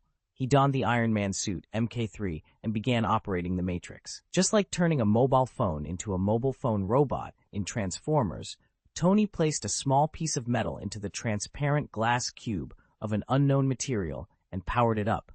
A burst of dazzling electric sparks erupted from the Matrix, quickly spreading to the metal.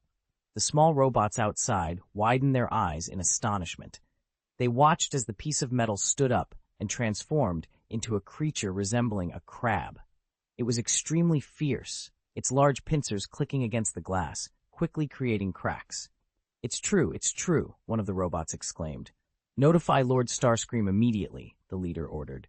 Got it, another robot responded. From an unseen angle, Tony Stark smiled slightly, knowing that his plan had succeeded.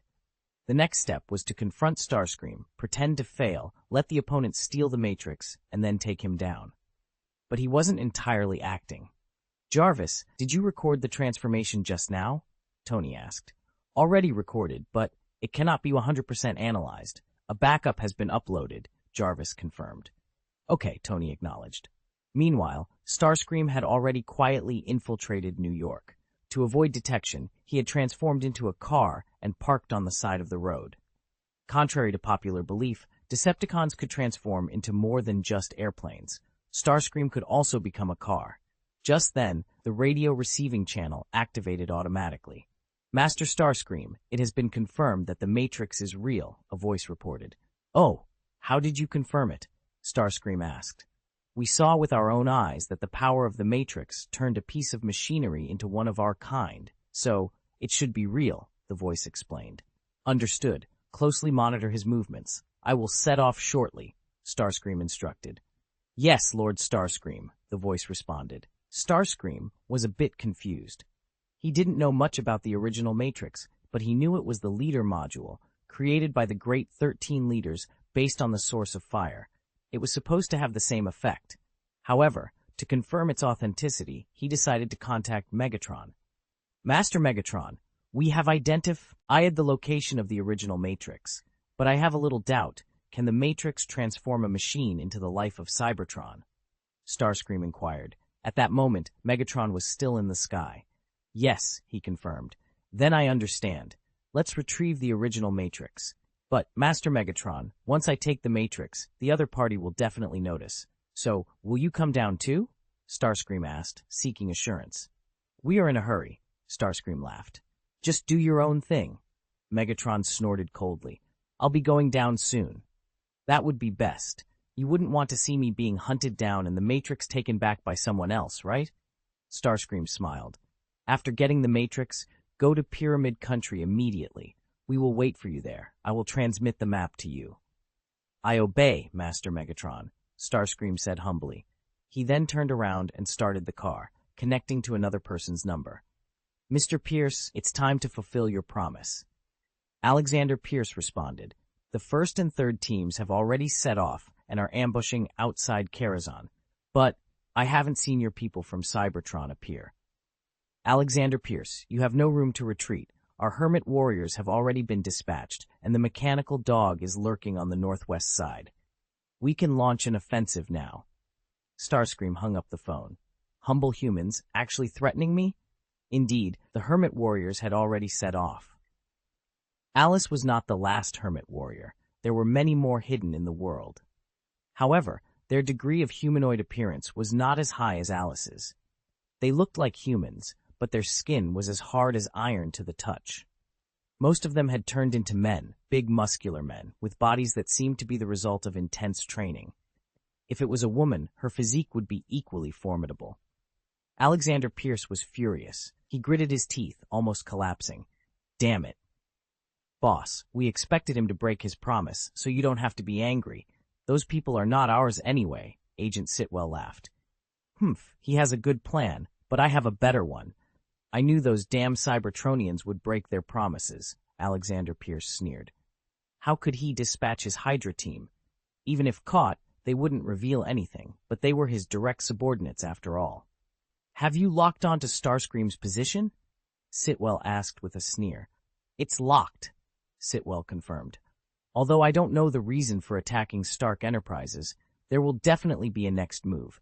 Keep an eye on him to see where he goes. Then inform Fury that S-Shield can't fall behind this time, when necessary. Alexander Pierce made a gesture of wiping his neck.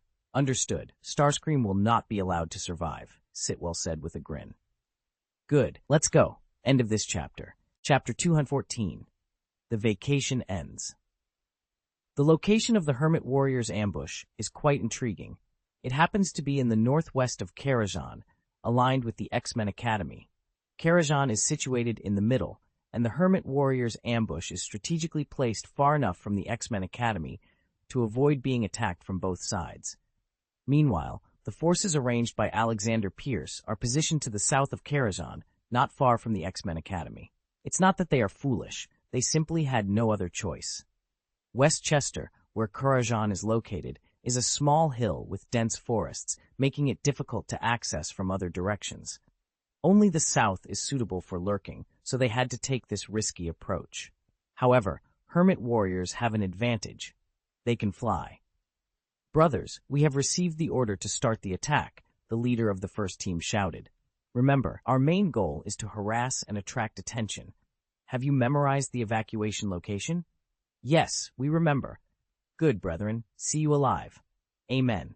God bless you. On the other side, the leader of the second team rallied his men. Brothers, there's no need for speeches. We are all mortals. Whether you die waiting at home or die fighting, death is inevitable. What is this Karazhan? I've been thinking about it for a long time, and now the opportunity has come. The family allowance has been paid enough for everyone. I have only one request. Give it your all. Yeah, don't worry, boss. We'll do it. Let's go. This group consisted of terminally ill gangsters suffering from advanced diseases like cancer, AIDS, or tuberculosis. They were all people with less than 6 months to live. Since high-paying clients had provided substantial housing expenses, they figured they might as well make some money before they die. $50,000 was enough to support their families for a while. So, they agreed to the mission. Explosions erupted around the perimeter of Karajan, louder and more intense than New Year's fireworks. Of course, Karajan had magical defenses, rendering human weapons useless. It was just a group of death squads causing a ruckus. Karajan hadn't reacted much yet, but the X-Men Academy on the other side was taken by surprise. The explosions in the night disturbed their peace. They hadn't slept at all that night, as they were discussing plans for Rice Enterprise, but the students were awakened. What's going on? What happened? Is there an earthquake? Where's that noise coming from? Damn it, which bastard woke me up? I was about to kiss Avril Lavigne. What? You dare to dream about my girlfriend? No, you heard wrong. I said Avril, not your Avril. Don't lie to me. Take this punch. Ah, you're really fighting? I'll fight back. Watch your feet. The X-Men Academy had a rule against using abilities to fight while on school grounds, except in the simulated training room. Calm down. Karajan is under attack, the dormitory head said, grabbing one student's neck and pressing him to the ground. What? How is that possible? Are you kidding me? The two students didn't realize how absurd their situation was.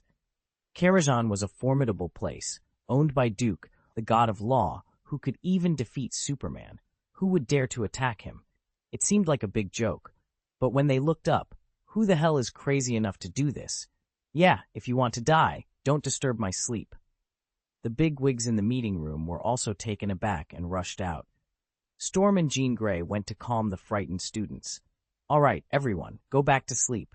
It will be over soon, they assured. Although they didn't know which foolish individuals were causing trouble for Karazhan, it seemed like an ordinary thermal attack. Ruiwen was surprised. Today, it's really all things come together? Hank was puzzled. Do you think this has something to do with Rice Enterprise? Probably not. There must be something you didn't tell us. Forget it. You should be able to handle it yourself if you don't tell us. Let's go back first. Duke is fine. I'll go take a look. Quain disappeared with a whoosh. Raven and Hank exchanged glances, speechless. Karazhanli. Someone actually came to die? Duke smiled while holding a glass of red wine. Yan, activate the spell and swallow them up. Understood. Yan Lingji turned around to activate the peripheral operation array. Duke didn't want to keep anyone alive for interrogation. It didn't make any sense. He just wanted them dead. Wait, let's open the glacier trap. Understood. Duke didn't want them to die quickly. Falling into the lava with a plop would be too easy. Since they dared to commit crimes, they must be prepared to be tortured to death. The polar glacier traps would do the job. The low temperature of -40 degrees would be enough to freeze them to death. The combat uniforms they wore would turn them into popsicles in no more than 10 minutes. The dead soldiers were about to push in, but soon the scene in front of them changed. Snowy winds, bitterly cold, assaulted them. They only had a thin layer of combat uniforms and couldn't bear the sudden severe cold. They were so cold that they couldn't even move. Cold! I'm freezing to death. Hiss! What's going on here? Aren't we in the forest? Illusions. These are illusions. I'm not afraid. Ah! Da! Someone shot. Are you crazy? I am cold. The man who shot immediately pulled off the clothes of his shot partner and slipped them on himself. Everyone was stunned. All of a sudden, chaos erupted. The dead soldiers started shooting at each other for the clothing of their comrades. Soon, the last person alive took off all the clothes, either wearing them or putting them on. However, he failed to resist for 20 minutes and fell to the ground, motionless. The two raiding teams were completely wiped out. As for the hermit warriors in the northwest corner, they all fell into the magma pit and were burned into molten iron. The explosion lasted for a minute, and then there was instant silence. At the top level of Stark Enterprises at this time, it was a mess. Tony Stark slowly crawled out of the ruins. This really hurts, but the task is finally completed. Then he called Pepper. Pepper, the vacation is over. I'll be right back. Your business is over? Yes, I'm coming back. I still have things to finish. Also, remember to tidy up my laboratory. End of this chapter. Chapter 215, Feeling Kidney Pain. Back in New York, the wind was howling, making everything chaotic. Tony Stark's laboratory, located on the top floor, had all its glass blown out, and there was a gaping hole in the wall. The strong wind made it difficult to even stand upright, truly creating a mess in the wind. The lab itself was in disarray, with signs of a fierce battle evident everywhere. Oh, Pepper Potts sighed as she turned to look at Happy Hogan. Happy, find someone to clean up this place immediately. I'll get in touch, Happy replied. Standing at the stairs and looking at the broken wall, Pepper sighed deeply. She knew Tony had pushed her away to protect her from being implicated. However, this time, she had no idea what was going on. Tony, I hope you come back safely, she whispered to herself. Kingdom of Pyramids. Achoo! Tony Stark sneezed. Did you catch a cold? Duke asked, not particularly interested in Tony's health. How is it possible? The mighty Tony Stark never catches a cold. Maybe? A beautiful woman is missing me? Tony rubbed his nose and said nonchalantly, Are you sure Cybertron's device is here? Duke pressed, focusing on the mission. You should know that if we find the wrong device, the sun will be finished. Absolutely. I've scanned this pyramid, and there is indeed some kind of alien technology inside. I've screened all the pyramids, and several of them have strange things, but according to the restored data model, they are not attack devices, but some kind of positioning tools. Only this pyramid has a data model indicating an attack weapon. Duke's interest was piqued. Which pyramids have the positioning tools? It's the 3 well-known pyramids of Giza, Tony replied. It really corresponds to Orion?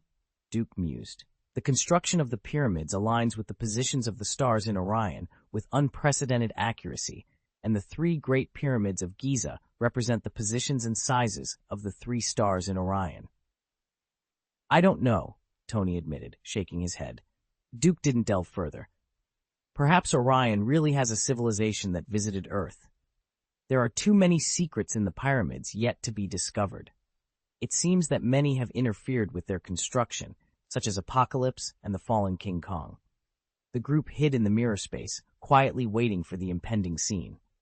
Leave the fallen King Kong to me, Diana said resolutely, gripping her sword. Duke felt a twinge of pain in his kidney. Don't worry, Starscream's trajectory has been detected, and he will arrive here in about an hour. Besides, the surrounding Decepticons have already activated. Also, the Autobots seem to have received the news and have already arrived. Just then, they saw a huge transport plane crashing down from the sky. Optimus Prime, Bumblebee, Ironhide, and the assault team led by William disembarked, fully armed. In addition, distant warships were approaching. However, the warships couldn't dock, so the Marines began to land. Tanks, artillery, armored vehicles, and more moved in. Duke noticed something interesting. They also appeared? S-Shield? Tony Stark turned his head and recognized one of the figures. You know them? Duke asked. That bald guy once invited me to join his team, but I declined, Tony said, frowning as he tried to recall. I think it was called Superman Boys Group? Duke chuckled. It's the Avengers. The bald guy should be Nick Fury, the only bald head appearing at this moment. Oh, and William's second-in-command, Epps, a black man, but Tony didn't know him. In addition to Nick Fury, there were Black Widow, Hawkeye, and Captain America. It appeared that Cap had also joined the Avengers for the time being. Duke had heard that Cap was sent to the field before and worked briefly with Melinda May in Agents of S.H.I.E.L.D. Braised Eggs quickly recruited him back. Duke didn't need to guess to know that Alexander Pierce must have tricked him. What surprised Duke was that Hydra had also shown up. Crossbones Brock, Garumlo led his own team, including some familiar faces from the group that had blocked Captain America in the elevator. Then there was Clairvoyance John Garrett, accompanied by Grant Ward and other subordinates. It was truly interesting. Hydra had entered the fray, along with the group that had attacked Karazhan earlier. It was clear that the Decepticons had made contact with Hydra. There was no proof, but did Duke need evidence? What were these Hydras up to? Were they planning to kill Starscream? It didn't seem like there was an agreement, but knowing Pierce's deceitful nature, he would definitely betray Starscream behind his back. If the two parties were cooperating, Starscream would undoubtedly be looking for Alexander Pierce rather than Braised Eggs. This also indicated that Starscream had learned about Alexander Pierce's true identity. Naturally, the conspirators wouldn't allow themselves to be manipulated, and this insider would likely be killed. Let him enjoy his moment for now, Duke smiled sinisterly. Who? Sheik? Tony was curious. No one. Look, Optimus Prime is about to attack. Duke pointed to the distance, changing the subject. Tony, Autobots, attack! Optimus Prime yelled. Not far away, the Decepticons had already engaged, and soon the two sides were locked in battle, cannon fire blazing. Tony Stark looked a little excited. I want to go out too, Tony said. No, Duke replied. Why not? Starscream hasn't arrived yet. I need the fallen King Kong to show up. If you go out now, the other side will know this is a setup. Also, I've already left your Phantom at your mansion, so you can't go out now, Duke explained. Okay, Tony Stark conceded, though he was clearly frustrated. Everything was planned. The original Matrix was likely useless. He hadn't been approved by the leader of Cybertron, and the broken particles wouldn't gather together. After this battle, the fallen King Kong would definitely die. In other words, the spirit attached to it would also perish. After all, with the fallen King Kong dead, its purpose would be gone. It was time for it to die. While the original Matrix might be dead, the remains of the fallen King Kong were still valuable. Duke planned to disassemble its parts and modify Tony's mecha. He believed that with the mechanical material from the fallen King Kong, the modified mecha could travel across space, provided there was enough energy. However, he had to be cautious of the risk posed by the original Matrix and the fire source. Last time, he had been accidentally exposed, forcing him to quickly remove the armor before it came to life. Even broken into particles, it was still incredibly powerful. Duke repeatedly advised everyone to go out less, have fewer dinners, and meet less frequently. When shopping at the supermarket, they should try to go in smaller groups and maintain a distance of more than 2 meters from others. Everyone had survived this month, and it was almost over. It was expected that the situation would be resolved by the end of February at the earliest, and by mid-March at the latest. End of this chapter. Chapter 216, Letting Megatron Go. Hercules was eating dirt, and soon the pyramid sword was consumed, revealing a huge charged mechanical cannon aligned with the sun. This time there was no railgun, and Hercules couldn't fire the cannon again. After unblocking the cannon, Hercules climbed down and faced Optimus Prime. Starscream, the Defender, communicated urgently. "I've arrived, Master Megatron. When will you come down? If you don't come soon, I won't be able to handle it anymore. Hydra seems to have betrayed us, and humans have already arrived first. When will Mr. Fallen King Kong appear? If we don't activate the cannon, we will fail." Although Starscream had the original Matrix, he couldn't actually use it. The original Matrix had a leader identification system, and even if he knew how to use it, Starscream wouldn't be able to. It could only be used by the leader. "Is Tony Stark there?" Megatron asked. "No, the people I stayed with told me they saw Tony Stark still in the building." "Very well. What about Karazhan?" "Still haven't seen it." "Very good, I'll be there soon," Megatron said with a buzz. As for the master of the fallen King Kong, Megatron had a certain understanding of Tony Stark. This was a man who refused to admit defeat. Simply put, if you hit him, he would definitely fight back. And now, Tony Stark hadn't come after him, which meant he might not know their destination. Although the human forces had arrived, Tony Stark should know soon. But there was always a time lag. He was still in New York, which also proved that Karazhan, standing behind him, probably wouldn't know their destination either. After all, the buried place of the primordial matrix must have been researched by them together.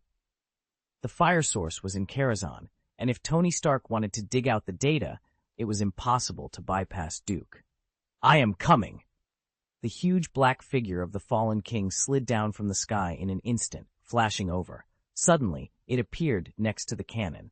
The abilities of the fallen King Kong were teleportation and magnetic field control. As soon as he appeared, he lifted the surrounding rocks into the air, and the dense giant stone blocks blocked the route of the incoming planes. One after another hit and exploded, only a few could escape. The surrounding tanks were all sucked into the sky, and then smashed down heavily. "My brother can't stop me." Fallen King Kong smiled coldly, and then put the original Matrix into the cannon. "Now, the sun is mine. Now, it's time for us to make a move." Immediately, Duke withdrew the mirror space. Tony Stark howled and rushed to the sky. "Megatron will leave it to me." He'd spotted Megatron, fighting Bumblebee to the northeast. Since the fallen King Kong couldn't be divided, let's fight the biggest boss. "Leave the fallen King Kong to me," Diana said, making a big jump towards the tip of the pyramid, jumping in a parabola. At this time, all the teams participating in the battle recognized the 3 people who suddenly appeared on the battlefield, and they breathed a sigh of relief. Is it Duke? Are they here early? Actually, of course, there were also those who were not happy, feeling that they had arrived early but didn't care about their life or death. Those planes that crashed into boulders and were blown up, and the tanks and armored vehicles that were pulled over and fell heavily to the ground must have had casualties. And Duke, the god of law, was on the scene but didn't care about their life or death. This made countless soldiers feel angry. Duke would only reply, "Am I your community nanny?" At the same time, fallen King Kong also noticed something was wrong. The original Matrix was placed in, but the cannon could not be activated. "Damn it! It's fake! It's a conspiracy!" "No, it's impossible. I saw it with my own eyes." Starscream was also shocked. The mission had failed, and he couldn't escape the responsibility. King Kong thrust a stick through Starscream's chest and hurled him off the pyramid. If he hadn't sensed Na's attack, he might have dismantled Starscream on the spot. This idiot had put him in danger, and now it was too late to escape. "Small human beings, you are courting death." Fallen King Kong roared in fury. He controlled the magnetic field, lifting countless boulders into the air to block Diana's path. The boulders crashed towards her like cannonballs. Boom, boom. Unfortunately for fallen King Kong, his magnetic field couldn't affect Diana. Her speed was incredible. She sliced through the oncoming boulders with several swift sword strikes, then used the debris to propel herself towards him. Damn! Fallen King Kong realized he had no choice but to fight. If he didn't, he would surely die. If he fought, he might still have a chance. He flashed forward, swinging a water and fire staff at Diana. Swords clashed with the staff. Clang! The black water and fire staff was cleaved in half by Diana's sword. She then kicked Fallen King Kong hard, sending him sprawling to the ground. In midair, Diana threw her lasso, ensnaring a cannon. Using the lasso's strength, she flew over, split the cannon in half with her sword, and caused it to explode. The original Matrix was a fake, but it still needed to be recovered. Moments before the explosion, Diana retrieved the Matrix, then accelerated and slammed into Fallen King Kong on the ground. Her sword was poised to deliver a fatal blow. Meanwhile, Bumblebee was nearly killed by Megatron, but Iron Man intervened. A few well-placed shells separated the two combatants. Hearing Fallen King Kong's voice, Megatron was terrified, as if his very soul was shaken, if he had one. Was it a conspiracy? Instinctively, Megatron wanted to flee, but Iron Man pursued him relentlessly. Damn it, Megatron cursed. After being bombarded for several rounds, he fired a concentrated energy cannon in retaliation, but Iron Man dodged it. Tony, don't hit too hard. Let Megatron go. Duke's voice came through Iron Man's earpiece. What? Tony froze, and Megatron took the opportunity to punch him away. One word echoed in Tony Stark's mind, fuck. The last time he had let Starscream escape with the original Matrix. Now he had to let Megatron go too. He hadn't even had a proper fight. Why? Tony demanded. The Fallen King Kong isn't the final boss. There's another one behind him. After I deal with Fallen King Kong, I need Megatron, Duke explained. Again? Do you think he'll fall for it again? Tony was skeptical, but if there was a more critical boss, they had to let Megatron go, as frustrating as it was. That depends on our acting skills, Duke replied. Okay, Tony sighed, shaking his head as he chased after Megatron again. Bumblebee wanted to help, but Tony stopped him. Leave it to me. Go help your companions. End of this chapter. Chapter 217, Meteor Storm. Seeing that Starscream was seriously injured, Rumlow and his subordinates exchanged glances and silently moved into position. Duke's suspicions were correct. Rumlow and his team had come to eliminate Starscream. John Garrett was there as a backup, ready to finish the job if Rumlow failed. At this moment, Starscream was oblivious to the impending danger. Staring at the gaping hole in his chest, he cursed, "Damn it, Fallen King Kong! I should have killed you from the start. Damn it, I'm so badly injured. I need to leave. I am a member of Duke, the god of law. I will not die here." As he muttered to himself, a shell struck him. Boom! In an instant, one of his arms was blown off. "Damn it, who ambushed me?" he roared, but his only answer was another barrage of shells. "Damn Alexander Pierce, you don't keep your word. I will inform the world that Alexander Pierce is—" He wasn't stupid. He recognized the technology of Cybertron in the weapons attacking him. The very technological weapons he had supplied to Alexander Pierce were now being used against him. It was a cruel irony. Boom! More shells interrupted his rant. "Damn," Rumlow muttered as he threw several darts, one of which hit Starscream's mouth accurately. These weren't ordinary darts, but devices similar to those used to trap Captain America's wrist in the elevator. Starscream's mouth was now sealed, preventing him from speaking. However, Cybertron's robots could communicate via radio waves. Rumlow and his team continued their relentless assault, bombarding Starscream with everything they had. Starscream, now desperate to escape, had no will to fight. He transformed into a plane, trying to flee, but his missing arm made it difficult. Dodging and fighting back in a panic, he finally met his end when John Garrett found an opportunity to finish him off with a grenade headshot. Before dying, Starscream turned his head towards Duke. The god of law stood in the sky, not even glancing at him. Starscream secretly cursed himself for ever contacting Alexander Pierce. If he had defected to Duke directly, instead of trying to play both sides, perhaps he wouldn't have met such a fate. After Alice entered Karazhan, Starscream lost contact with her. No matter how he tried, he couldn't reach her. At that moment, he realized he had been blacklisted by Duke. Mortal. Therefore, he chose to let the Hermit Warrior assist Hydra in attacking Karazhan. If Alice had responded, he would have had the hermit warrior put on a show. But it was clear now, Duke had known all along that he was playing both sides. Maybe Alice had told him, or perhaps Duke had set a trap, waiting for them to fall into it. And they had foolishly jumped in. Regret filled Starscream.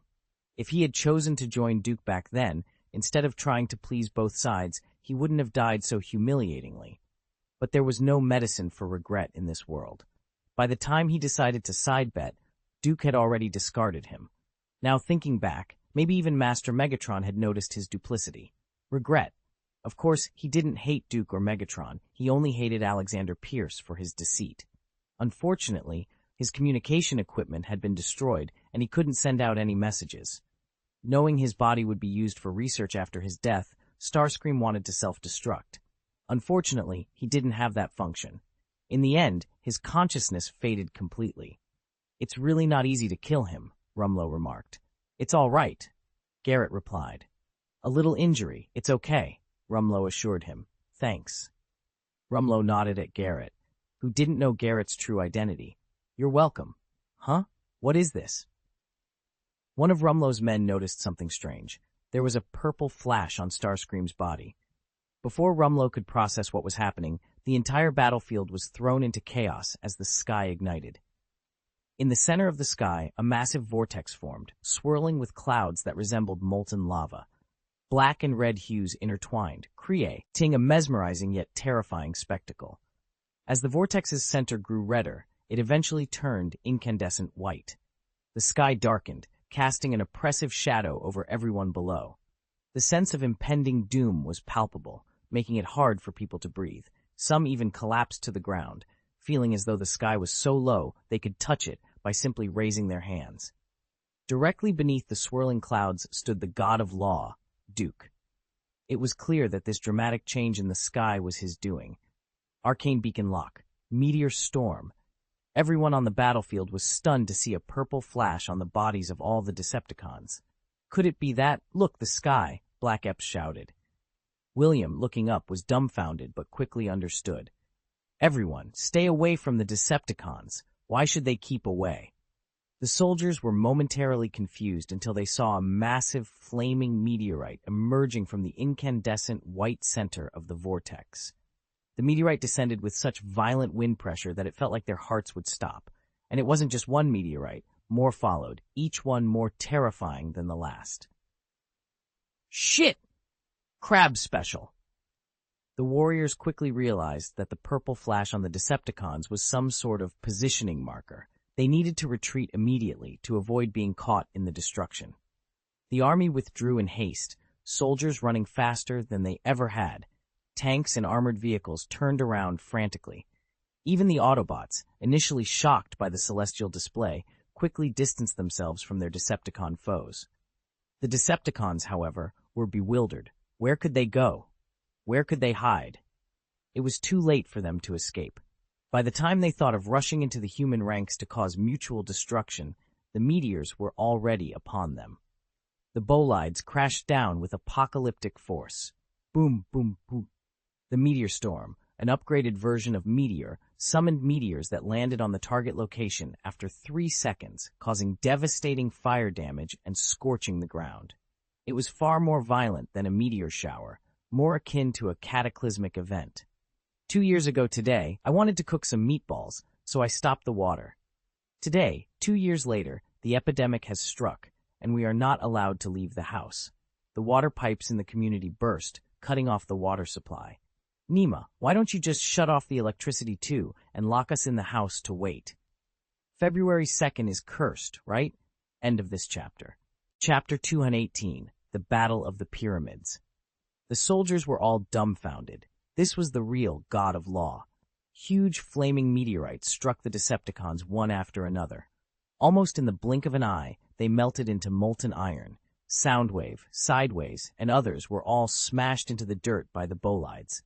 The robot dog tried to rush into the crowd for a final attack, but was shattered into pieces by a meteor that chased it around a corner.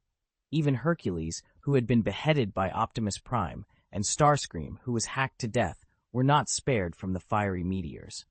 Especially Hercules, who was so large that he was targeted by 10 bolides.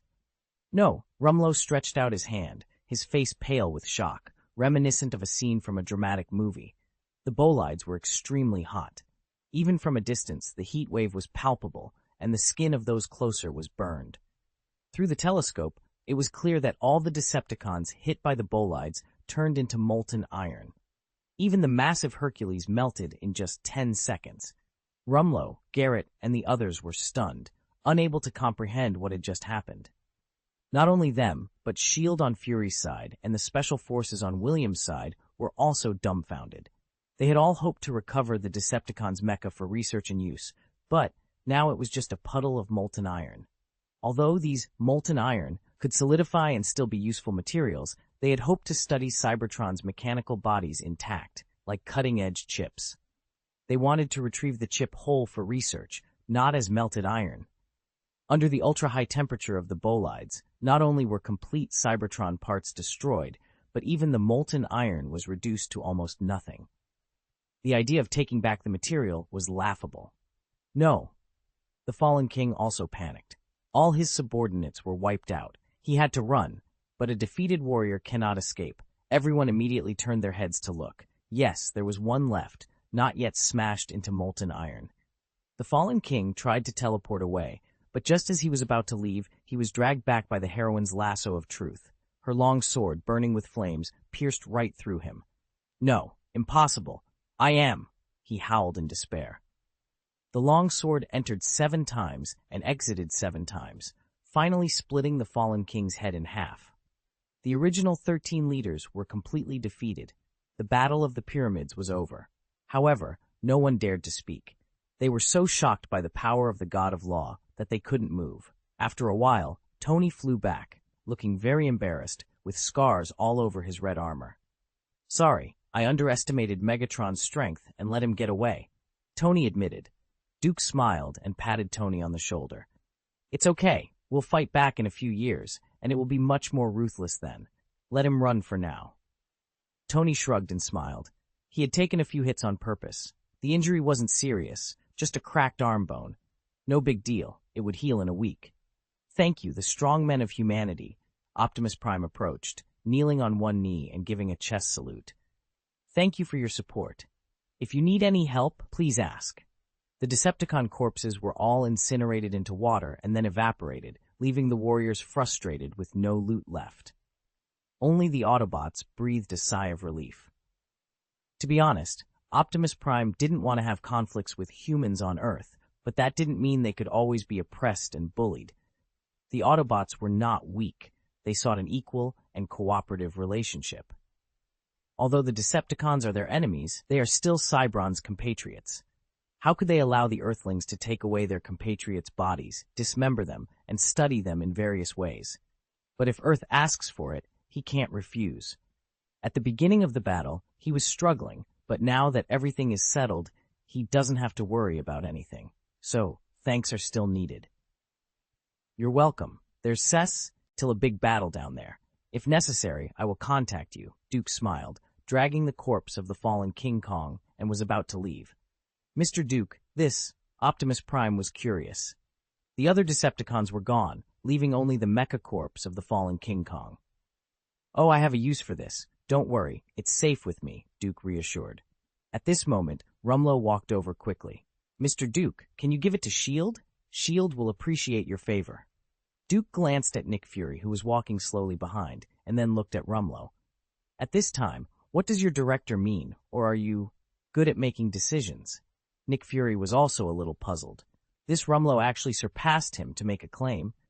You know, Rumlow is just the captain of the S.H.I.E.L.D. Rapid Response Special Forces. Rumlow also knew that his behavior had aroused suspicion, so he took a step back to make way for Fury. Sorry, I just saw Mr. Duke leaving, so the director. Rumlow stammered. Well, go to the side first. Yes, Rumlow left in frustration. After all, he was still a captain of S.H.I.E.L.D. and Fury's subordinate. This time things are difficult. You want it too? Duke squinted and waited for Nick Fury. Of course, if you want to give it, that's the best. I thought you were very smart. You should be able to see the meaning of my actions, Duke said with a smile. Of course you don't want them to fall into our hands. Nick Fury replied. Then why do you still speak? Duke asked. I don't want it to fall into the hands of Hydra. Always worth a try, Nick Fury said. My philosophy is, whoever wins the battle gets the spoils. Duke smiled, and then he didn't care about Nick Fury. He opened a portal and brought the heroine and Tony back to Karazhan. Of course, the corpse of the fallen King Kong was also taken away. Director, he is too arrogant, Rumlow said angrily. Nick Fury took a deep look at Rumlow, which made Rumlow a little flustered. Director, what kind of eyes are you? Whenever you can beat him, you can also be arrogant. Ahem, Rumlow almost choked to death. Captain America. Okay, the battle is over. Let's wrap it up. Nick Fury clapped his hands and turned to leave. Soon, he will negotiate with the Pyramid Kingdom, but this is not within the scope of his duties, and it is time for S.H.I.E.L.D. to leave. You demolished their pyramids. Can they not be angry? Of course, the Pyramid Kingdom, which has experienced the time of apocalypse, has been severely weakened and does not have the capital to challenge the United States. In the year of apocalypse, the entire leadership team died, and the current Pyramid Authority was reorganized later. End of this chapter. Chapter 219, S.H.I.E.L.D. Nick Fury finally met with the former elder statesman, Alexander Pierce, who now serves as the Minister of the Security Council and Fury's immediate superior. Currently, S.H.I.E.L.D. is under the temporary control of the Security Council. Is Rumlow one of your people? Fury asked directly. Alexander Pierce smiled. Did he say that? I didn't ask him, Fury replied, shaking his head and looking straight at Pierce with his one good eye. I did give him an order, but if you're asking if he's mine, he's not, Pierce said, shaking his head and taking a sip from his wine glass. He's not mine, he's Hydra's, and Hydra is a big family. Why are you doing this? Are you afraid of offending Karazhan? Fury asked. Afraid? Of course, I'm afraid. But Fury, have you ever considered the situation where this powerful force becomes uncontrollable? Pierce questioned. What do you mean? Fury frowned. If one day he becomes our enemy, what should we do then? Pierce continued. He's a positive force. He has prevented the end of the world several times.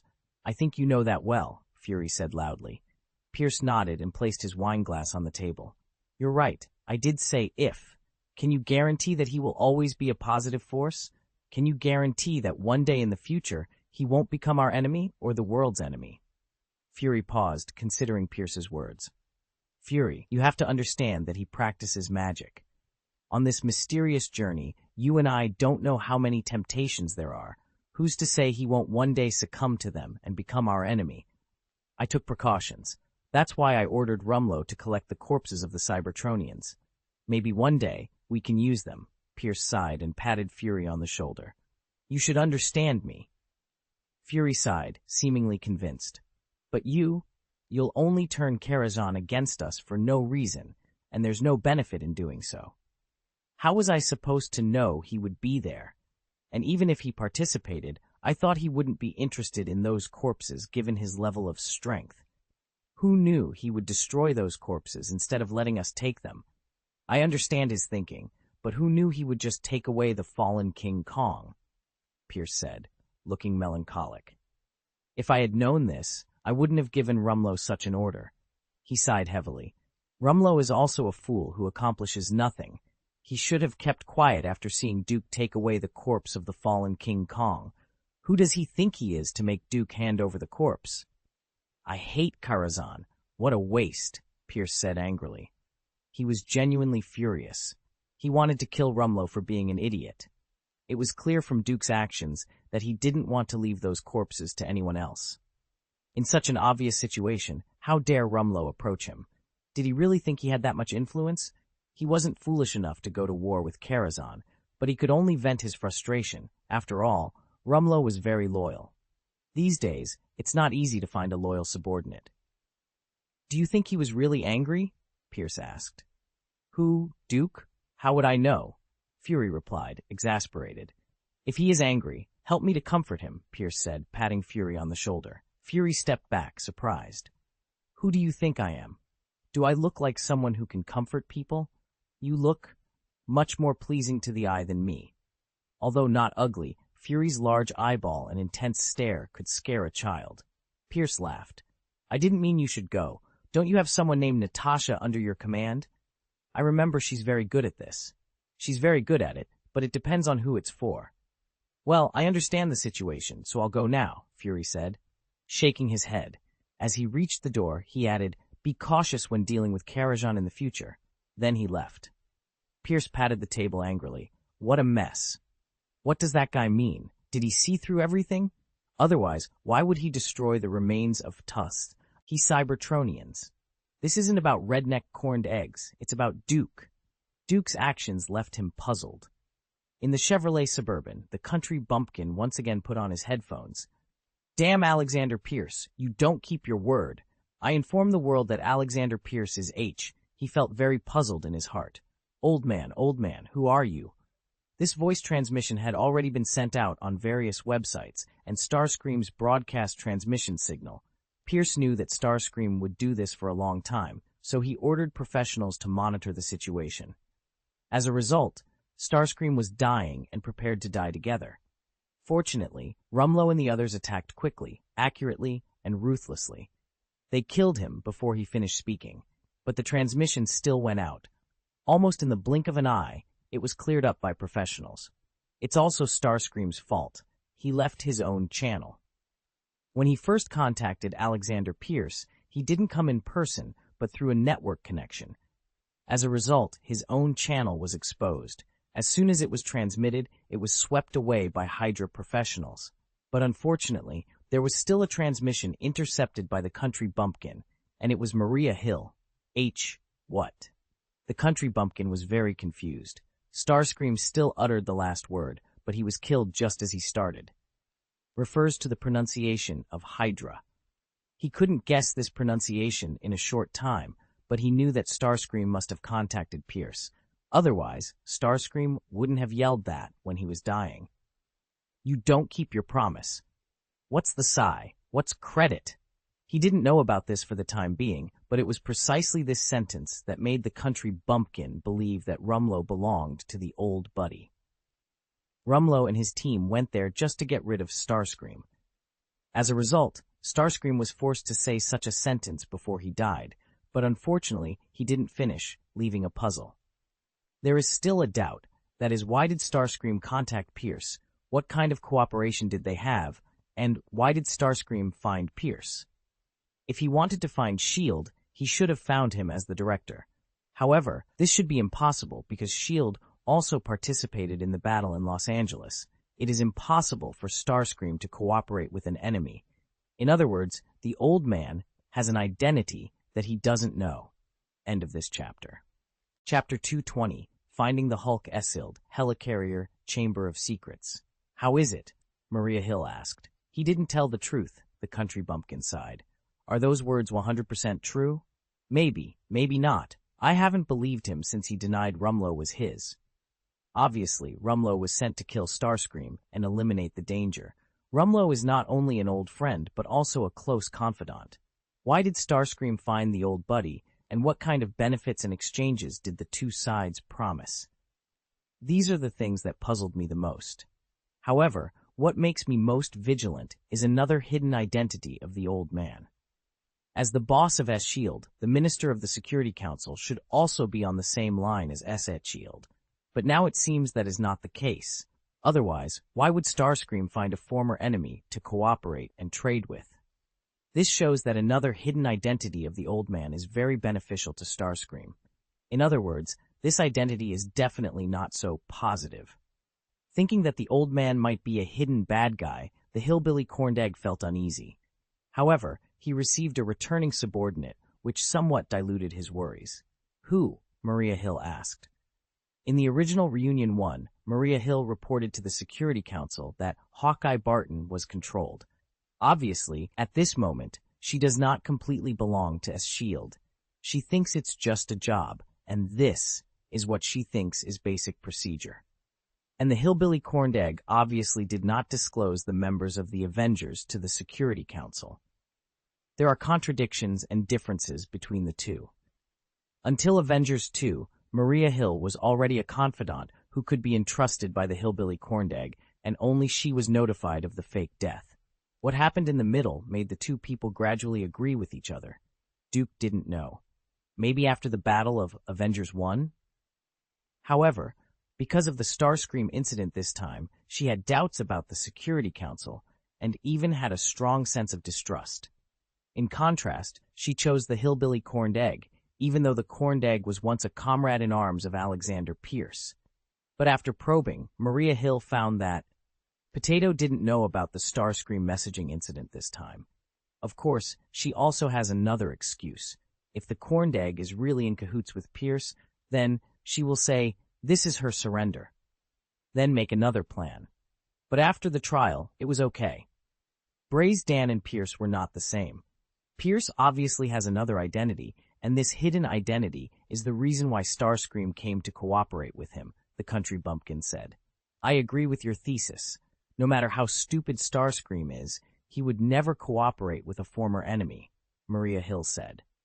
Although there were not many people from S.H.I.E.L.D. in the Battle of Los Angeles, she would not naively think that the other party must not know.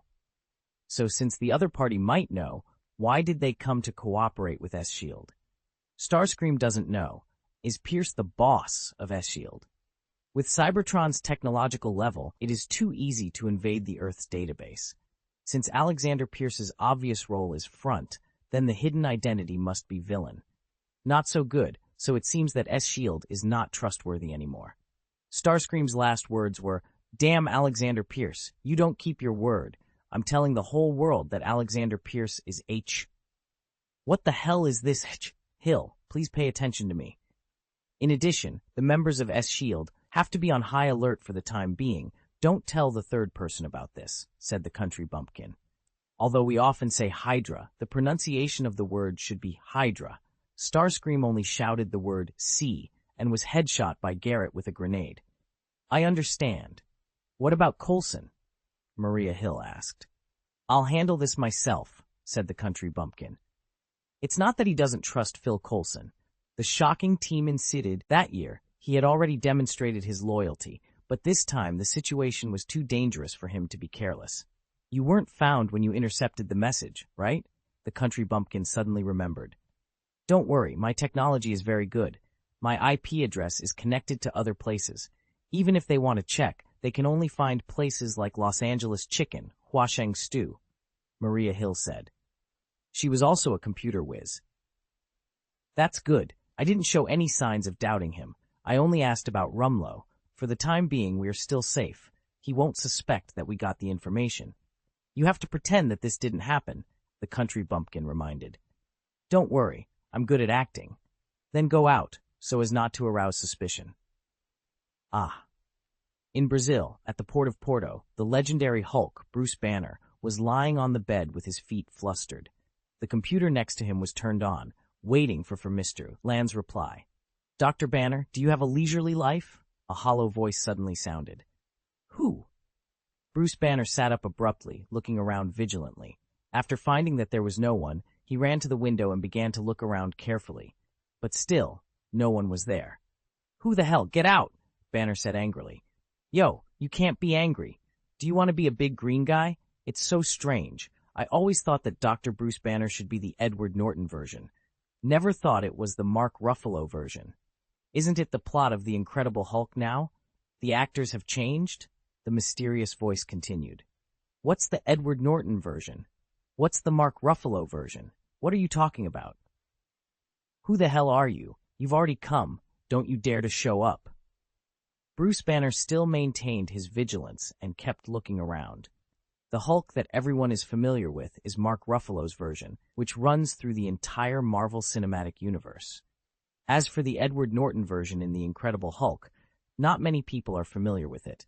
It's a pity that Dr. Banner in front of him is not Deadpool. Otherwise, he would know that there are two versions of the Hulk. Who am I? Didn't you ask me for help before? The mysterious voice smiled. Help? Bruce Banner was stunned for a moment, then suddenly realized, Are you Duke? I am. Where are you? Why can't I see you? I'm on your right. What? Bruce Banner was taken aback and hurried to the left, but there was no one on the right. Are you fooling me? No, it's just that you can't see me. We are not on the same plane. A plane? End of this chapter.